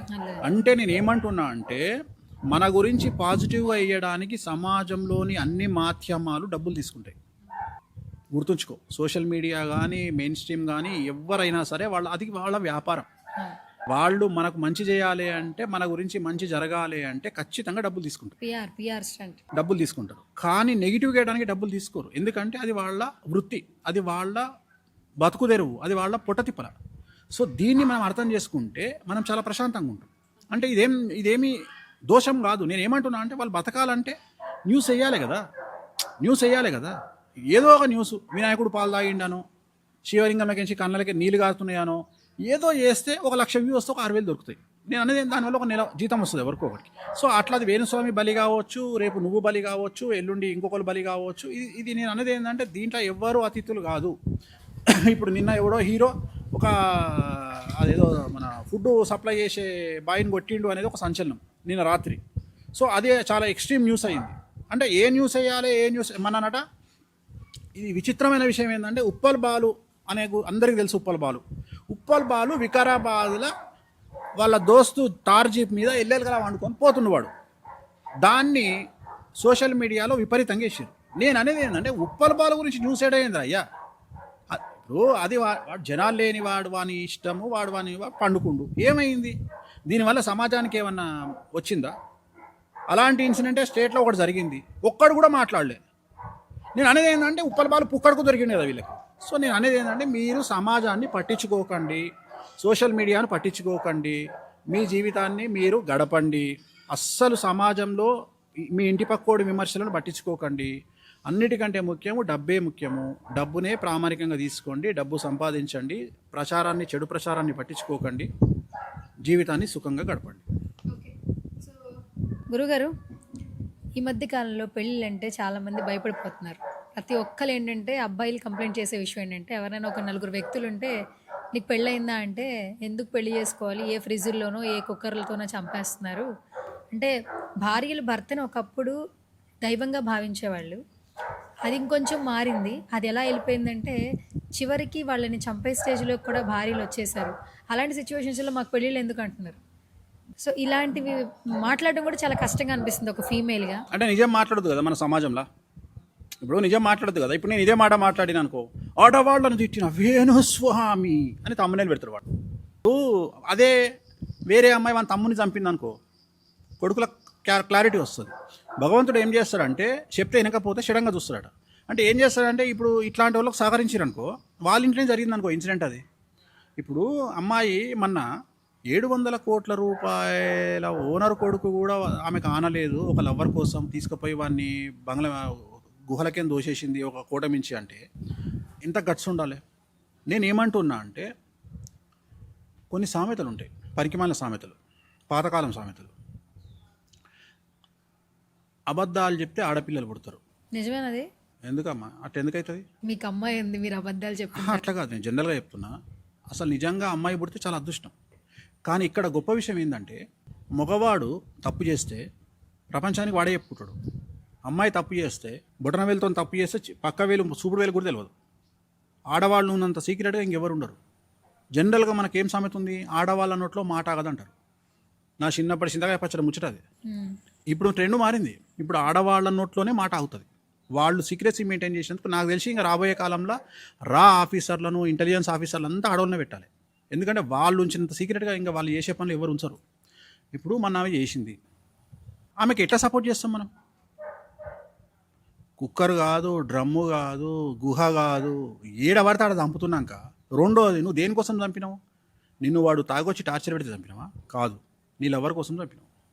అంటే ఇక్కడ నీకు ఏమంటున్నా అంటే అభివృద్ధి అనేది అన్ని రంగాలలో జరిగినట్టే క్రైమ్లో కూడా జరుగుతుంది.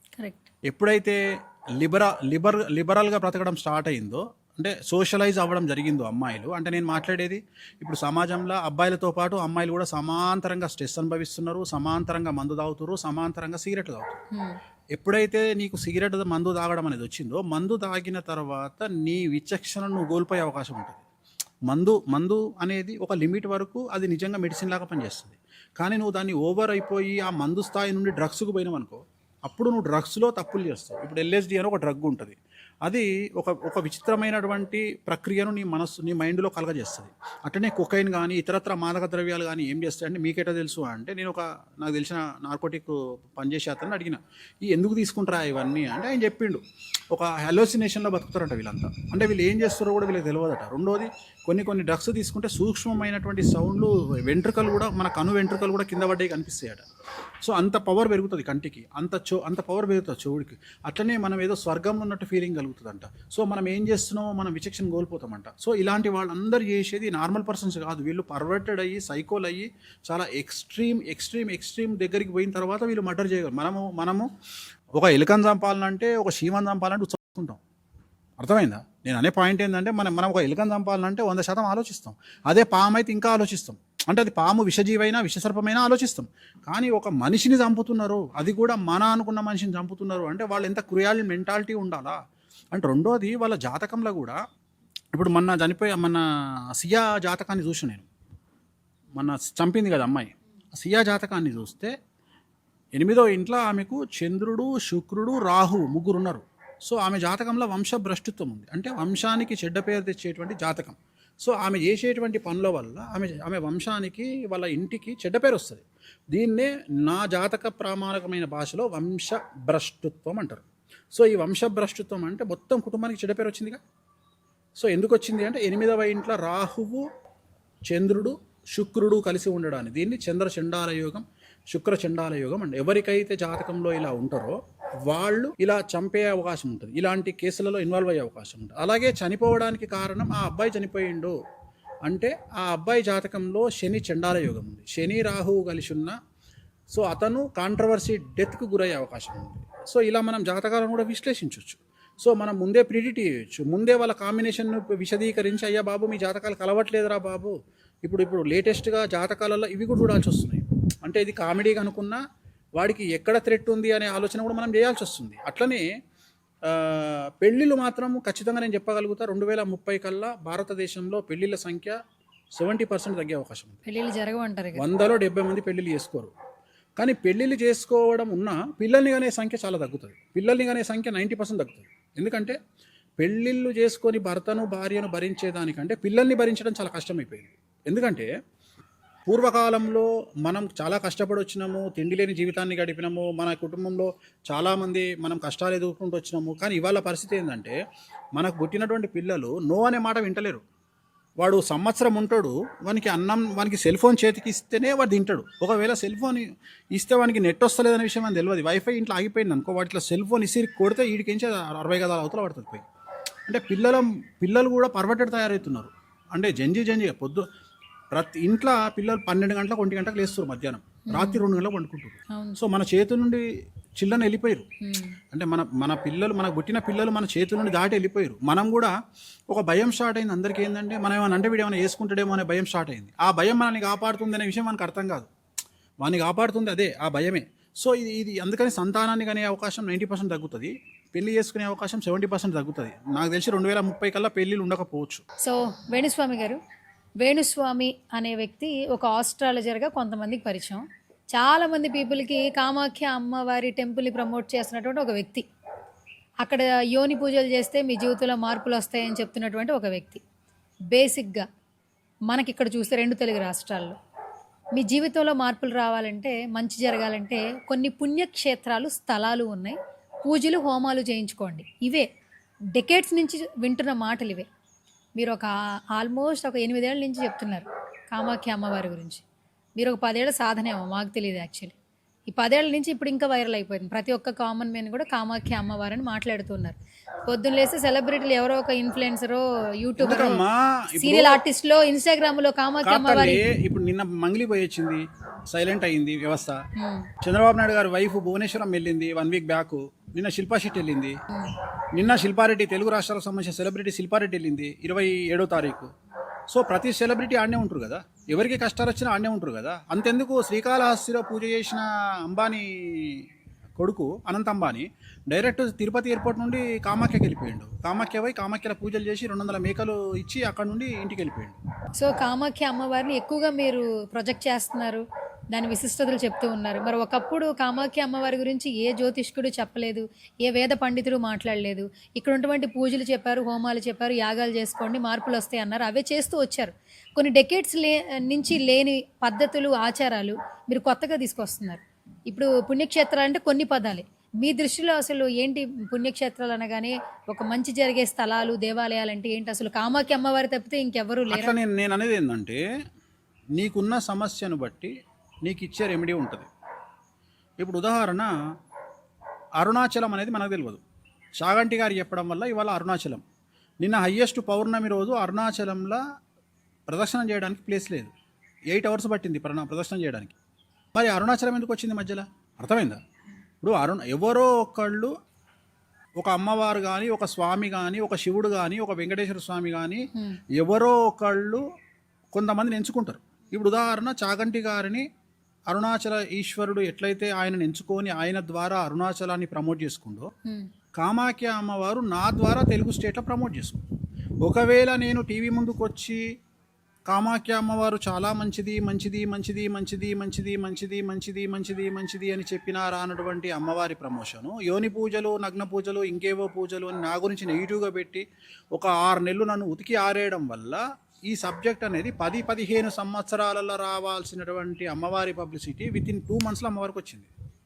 చివరికి వాళ్ళ అంబుబాచికి 6 లక్షల 7 లక్షల మంది తెలుగు వాళ్ళు వెళ్ళే స్థాయికి వచ్చింది. చివరికి వాళ్ళ వారానికి ఒకరోజు ఫ్లైట్ నుండి డైలీ 5 ఫ్లైట్లకు వచ్చింది. కామాఖ్యకి వాళ్ళ 5 ఫ్లైట్లు హైదరాబాద్ నుండి, అట్లనే ఇండియా నుండి 25 ఫ్లైట్లు. సో నేను అనే పాయింట్ ఏంటంటే సౌత్ ఇండియాలో నేను ఇచ్చిన ప్రమోషన్. సో ఇప్పుడు పుణ్యక్షేత్రాలు వేరు, దోష నివారణ క్షేత్రాలు వేరు, ఎక్స్ట్రీమ్ నివారణ క్షేత్రాలు వేరు, ఎక్స్ట్రీమ్ పవర్ఫుల్ టెంపుల్స్ వేరు. ఇక్కడ మనకున్న కష్టాన్ని తొలగొట్టుకోవడానికి పూజలు చేస్తాం, మనకు కొత్త కొత్త సౌఖ్యాలు దొరకాలి అని పూజలు చేస్తాము, అట్లనే మనకు రెగ్యులర్గా బలాన్ని ఇవ్వాలని పూజలు చేస్తాం. ఉదాహరణ తిరుమల వెంకటేశ్వర స్వామి దగ్గర ఎందుకు పోతాము అంటే ఆయన పవర్ఫుల్ గార్డెన్ పోతాము. ఆయన దగ్గరికి పోయి కోరుకోవచ్చు కోరుకోకపోవచ్చు, కానీ ఆయన దగ్గరికి పోతే దొరికేటువంటి మానసికమైన ప్రశాంతత ప్రపంచంలో ఎక్కడ దొరకదు. సో ఆ మానసికమైన ప్రశాంతత తిరుమల వెంకటేశ్వర స్వామి దగ్గర నుండి వస్తుంది. మనకు తెలిసినటువంటి 2 పుణ్యక్షేత్రాలు 1970లో ఉన్నవి, ఒకటి తిరుపతి, రెండోది కాశీ. అర్థమైందా?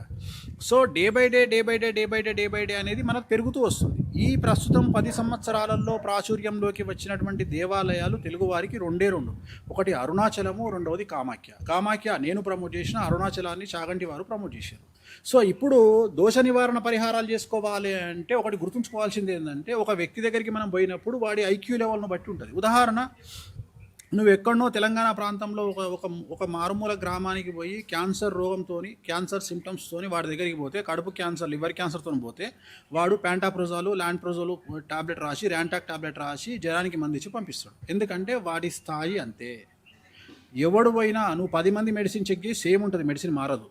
ఎందుకంటే వాడికి ఉన్న ఐక్యూ అదే నువ్వు ఏజీ హాస్పిటల్కి పోతే రాసే మెడిసిన్ వేరు, రాసే ఎక్స్రేలు వేరు, తర్వాత నీకు చెప్పే సిమ్టమ్స్ వేరు, నీకు రోగం ఉందని చెప్పడం వేరు. సో అట్లనే అక్కడ ఎక్కడనో మారుమూల గ్రామంలో ఉన్న ఆర్ఎంపీని, ఏజీలో పనిచేస్తున్నటువంటి డాక్టర్ను ఇద్దరిని కంపేర్ చేసి మాట్లాడతావా? నువ్వు మాట్లాడలేవు కదా, ఎవడి స్థాయి వాడిదే కదా. అట్లనే వేణుస్వామి స్థాయి. వేణుస్వామి ఎక్స్ట్రీమ్ రిసర్చ్ చేసిండు, ఎక్స్ట్రీమ్ తెలుసుకున్నాడు, ఎక్స్ట్రీమ్గా జనాలకు చెడు చెప్పడానికి ప్రయత్నం చేస్తూ ఉండు. అట్లనే ఇక్కడ పుణ్యస్థలాలు వేరు. పుణ్యస్థలాలు అంటే ఒక శ్రీశైలం వస్తుంది, ఒక తిరుపతి వస్తుంది, కానీ అదే ఒక పాణిపాకం వస్తుంది. అదే రెమెడీ అంటే ఒక యాదగిరిగుట్ట వస్తుంది. అట్లనే రెమెడీ అంటే ఒక శ్రీకాళహస్తి వస్తుంది, ఒక తిరునల్లారు వస్తుంది, ఒక కామాఖ్య వస్తుంది, ఒక త్రయంబకేశ్వర్ వస్తుంది. ఇట్లా ఇంకా మీకు సమాజానికి తెలియని ఇంకా 50 ఉన్నాయి, వేణుస్వామికి మాత్రమే తెలిసినాయి. ఓకే, ఇంకొక చివరి ప్రశ్న. సోషల్ మీడియా ఇంత అప్డేట్ అయిన తర్వాత, చాట్ జీపీటీ వచ్చిన తర్వాత కూడా డిజిటలైజ్గా అన్ని ఎక్కువగా ఫ్రీడమ్స్ వచ్చేసాయి. బేసిక్గా మనం ఒకప్పుడు సంస్కృతి సాంప్రదాయాలు కొన్ని కళలోని మాట్లాడుతుండేవాళ్ళం. ఆ కళల్లో ఖచ్చితంగా వీణ ఉంటుంది, వీణ ఉంటుంది. సో ఇప్పుడు వీణావాణి గారి వల్ల సో నెక్స్ట్ డెకేడ్స్లో ఉన్న వాళ్ళు కూడా గుర్తించుకునేలాగా ఈ వీణ ఆవిడ వల్ల ప్రమోట్ అవుతుంది, ఎంతోమంది సంతోషిస్తున్నారు. యాజ్ ఏ హస్బెండ్, ఒక హస్బెండ్గా వీణావాణి గారి గురించి ఏదైనా చెప్పండి. నిజంగా నెక్స్ట్ తరాలకు కూడా ఈ వీణను పరిచయం చేస్తారు. నాకు దేవుడు ఇచ్చినటువంటి బెస్ట్ గిఫ్ట్ అనుకుంటా.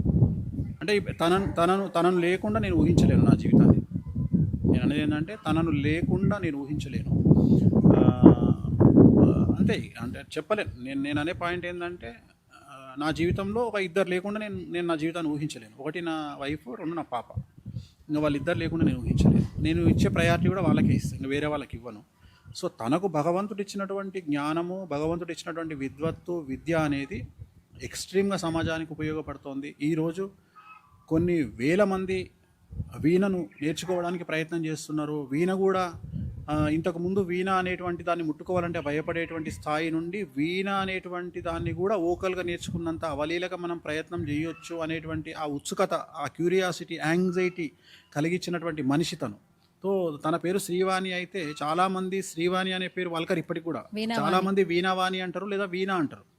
సో అలాంటి ఒక స్థాయికి ఎదగడము అనేటువంటిది. రెండోది, అంబానీ లాంటి ఫ్యామిలీలో సింగిల్ పర్ఫార్మెన్స్ చేయడం.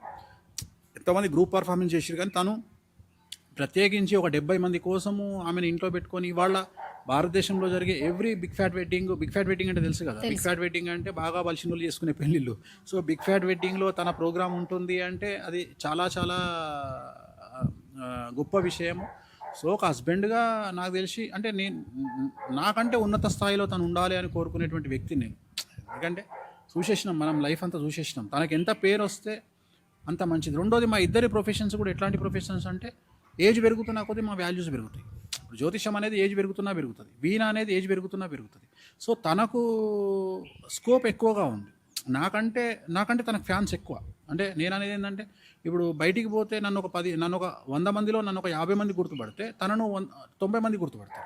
సో తనకు నార్త్ ఇండియాలో కలకత్తాలో ఫ్యాన్స్ ఉండడం చాలా గొప్ప విషయం. ఎందుకంటే ఇక్కడ చాలా పెద్ద విషయం ఏంటంటే, వీణ అనేది సౌత్ ఇండియన్ ఇన్స్ట్రుమెంట్. ఎక్కువగా తంజావూరు, బొబ్బిలి, నూజివీడు ఇక్కడ తయారవుతాయి. అట్లనే వీణ అనేది సౌత్ ఇండియాకు సంబంధించి తెలుగు సినిమాల్లో, తమిళ సినిమాల్లో మాత్రమే కనబడే ఒక ఇన్స్ట్రుమెంట్. కలకత్తాలో వీణని ఎవడు చూస్తాడు? బెంగాల్లో వీణని ఎవడు చూస్తాడు? కేరళలో వీణని ఎవడు చూస్తాడు? పూణేలో వీణని ఎవడు చూస్తాడు? మహారాష్ట్రలో వీణని ఎవడు చూస్తాడు? అంటే ఎంత పెద్ద విషయం ఇది. నేను అనే పాయింట్ ఎంత పెద్ద విషయము అంటే, ఒక తెలుగు సాంప్రదాయమైనటువంటి ఒక వీణను ఇతర రాష్ట్రాలకు పరిచయం చేసి ఆ పేరు తెచ్చుకొని వాళ్ళతోని ఆ ప్రోగ్రాంలు ఇప్పించుకోగలుగుతుంది, తను వెళ్ళగలుగుతుంది అంటే ఎక్స్ట్రీమ్ అంటే అది వాస్తవంగా అసలు అంబానీ ఇంట్లో ప్రోగ్రామ్ చేసినప్పుడే తనను ఎత్తిర పెట్టుకోవాల్సిన స్థితి. కానీ నన్ను టార్గెట్ చేయడానికి ఎవరైతే వ్యక్తి ప్రయత్నం చేసిండో తనను కూడా లాక్కొచ్చి కనీసం అరే ఇంత ఒక మంచి ఆర్టిస్టుని నేను టార్గెట్ చేస్తున్నా అనే విచక్షణ కోల్పోయి ఆమెను కూడా తీసుకొచ్చి బద్నాం చేసిండు. చాలా బాధ అనిపించింది. ఆ క్షణంలో నాకున్న పవర్స్ అన్నీ ఉపయోగించి ఉటాన్ చేద్దాం అనుకున్నా. కానీ అమ్మవారు ఎందుకు అన్నది, నీకెందుకు రా బిడ్డ, దేవుడు చూసుకుంటాడు అన్నప్పుడు నేను ఆగిన. చాలా బాధ అనిపించింది. ఎందుకంటే అంబానీ ఇంట్లో ప్రోగ్రామ్ చేసి వచ్చింది, తనకు ఇక్కడ మంచి గుర్తింపు రావాలి. ఆ గుర్తింపు కూడా నా కాంట్రవర్సీలా తనను కూడా ఇన్వాల్వ్ చేసి నోటికొచ్చిన పదాలు వాడి ఒక్కోసారి బాధ అనిపిస్తుంది. ఎందుకంటే అది బాధ అనిపించడం, తెలంగాణలో పుట్టిన వ్యక్తి తెలంగాణ అగ్రెసివ్గా ఉంటుంది, డైరెక్ట్ పోయి అనిపిస్తుంది. సరేలే అమ్మవారు ఉన్నది, ఇట్లా వేయొద్దు మనము అంటే. నా దృష్టిలో చచ్చిపోవడం అనేది సింపుల్, బ్రతికుండి నరకం అనుభవించడం గొప్ప. సో అట్లా ఇందాక శత్రువులకు సంబంధించిన ఇది. సో అట్లా బాధ అనిపించింది. బట్ తను తేరుకుంది, తను నాకంటే స్ట్రాంగ్. ఇట్లాంటివన్నీ ఇప్పుడు నువ్వు ఇందాక సోషల్ మీడియా గురించి మాట్లాడినావు. నేను 100% స్ట్రాంగ్ అయితే ఆమె 1000% స్ట్రాంగ్. సో ఇట్లాంటి జుజుబి తనకు ఒక ఆట ఆడుకుంటుంది. తను దిగనంత వరకే. తను దిగిందంటే సినిమా వేరే రకం. నేనే నయము చివరికి ఏమనుకోవాలంటే ఆమెనే ఈ అమ్మ వీడేనయం రా అనుకో అనే పరిస్థితి. ఆమె దిగిందంటే సినిమా వేరే ఉంటుంది. సరస్వతితో పాటు ఒక కాళికామాత రూపం తనది. సో వీణ ఉన్నంత వరకే సరస్వతి, వీణ తీసిందంటే కాళికామాత. సో చాలా గొప్ప అనుభూతి, చాలా గొప్ప ప్రపంచంలో చాలామంది జనాలు ఆమెను పిలుచుకొని వీణ వాయించుకుంటారు. బట్ ఆ అవకాశం నాకు ఇంట్లోనే ఉంటుంది.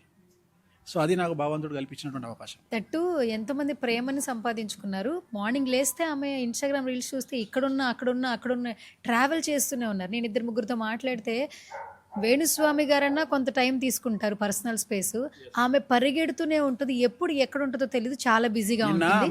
మొన్న నేను ఎగ్జాక్ట్గా 3 days బ్యాక్ మేము ఇద్దరం కూర్చొని మాట్లాడుకుంటూ ఉంటే నేను అన్న, పిచ్చిదాని కాబట్టి నడుస్తుంది నీకన్నా, ఏడ తిరుగుతుందమ్మా. మొన్న 24వ తేదీ రాజమండ్రి పోవాలి ప్రోగ్రామ్కు. 24 నైటు, 24 ఇక్కడ ప్రోగ్రామ్ ఉంది ఒకటి పెద్ద విఐపి ఇంట్లో.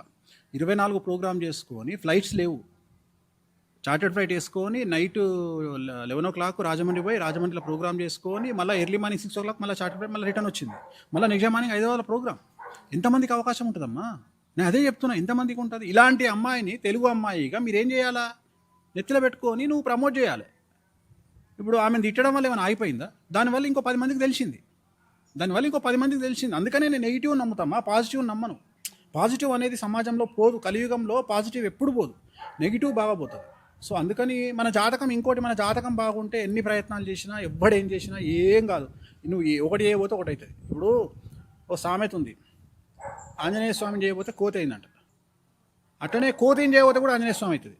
అది గుర్తుపెట్టుకోవాలి. మేమిద్దరం ఆంజనేయ స్వామిలం, కోతిని చేద్దాం అనుకున్నాం మమ్మల్ని, మేమిద్దరం ఆంజనేయ స్వామిలం అయినాం.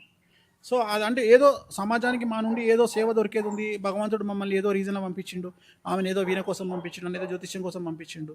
బట్ నేను ఆమె అంత గొప్ప అని నేను అనుకోను. నేను నాకు 100కు నేను ఒక 25 మార్కులు వేసుకుంటే ఆమెకు నేను 100కు 100 మార్కులు వేస్తాను. ఆమె నెక్స్ట్ లెవెల్. ఆమె పడే ఇంకోటి అంత కష్టం కూడా నాతో కాదమ్మా. నాకైతే నేను ఇంకా పాండిచేరి నుండి చెన్నై నుండి హైదరాబాద్కి వస్తేనే దమా ఖరాబ్ అవుతుంది. అందరూ ఏమనుకుంటారు తెలుసు, ఆ ఫ్లైట్ ఎక్కితే గొప్ప, ఫ్లైట్ ఎక్కితే కూసాలు కదులుతాయి. ఎందుకంటే మన బాడీ అంతా ఫ్లైట్లో కూసబెట్టి ఊపి మనము ఒక 100 కిలోమీటర్లు స్ట్రైన్ అవుతాం నడిచినంత. తను పొద్దున ఇక్కడ ఉంటుంది, ఈవినింగ్ వైజాగ్ పోతుంది, మళ్ళీ నెక్స్ట్ డే మార్నింగ్ బెంగళూరులో చేసుకుంటుంది, మళ్ళీ పాపం బై రోడ్డు కొన్నిసార్లు ఫ్లైట్ లేకపోతే బై రోడ్డు ట్రావెల్ చేస్తుంది. సో చాలా కష్టపడుతుంది. అంటే చాలా సింపుల్గా అనిపిస్తుంది కానీ ఒక స్టేజ్లో సెలబ్రిటీ స్టేటస్ భరించడము, ఒక స్టేట్లో ఇంత కష్టపడడం ఎవ్వరి వల్ల కాదు. రెండోది ఏంటంటే మగవాడి కష్టానికి ఆడవాడి కష్టానికి తేడా ఉంటుంది. అంటే ఫిజికల్గా వాళ్ళకి ఇచ్చినటువంటి స్టామినా కొంతవరకే, కానీ తను మగవాడి కంటే ఎక్కువ. నేను ఓడిపోతా తన ముందు. అంటే తను ఇంత కష్టపడి ప్రోగ్రాములు చేస్తుంది కదా, నేను నా వల్ల కాదు. నెలకు ఒక 10 ప్రోగ్రాములు చేయాలి అంటే ఇంచుమించు ఆమెకు 25 రోజులు బిజీ ఉంటుంది. ప్రాక్టీస్ ఉంటుంది ఇంట్లో.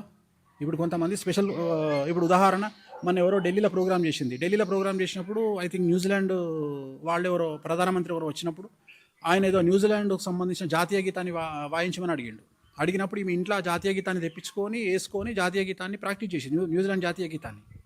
కష్టం కదా. సో ఈ ప్రాక్టీస్ ఒక రోజు ఉంటుంది, ట్రావెల్ ఒక రోజు ఉంటుంది, ప్రోగ్రామ్ చేయాలి, నైట్ రావాలి. అంటే ఒక ప్రోగ్రామ్కు 3 రోజులు బిజీగా ఉంది. నెలకు 10 ప్రోగ్రాంలు అంటే 30 రోజులు బిజీ కదా. దొరకదు, నాకే దొరకట్లా.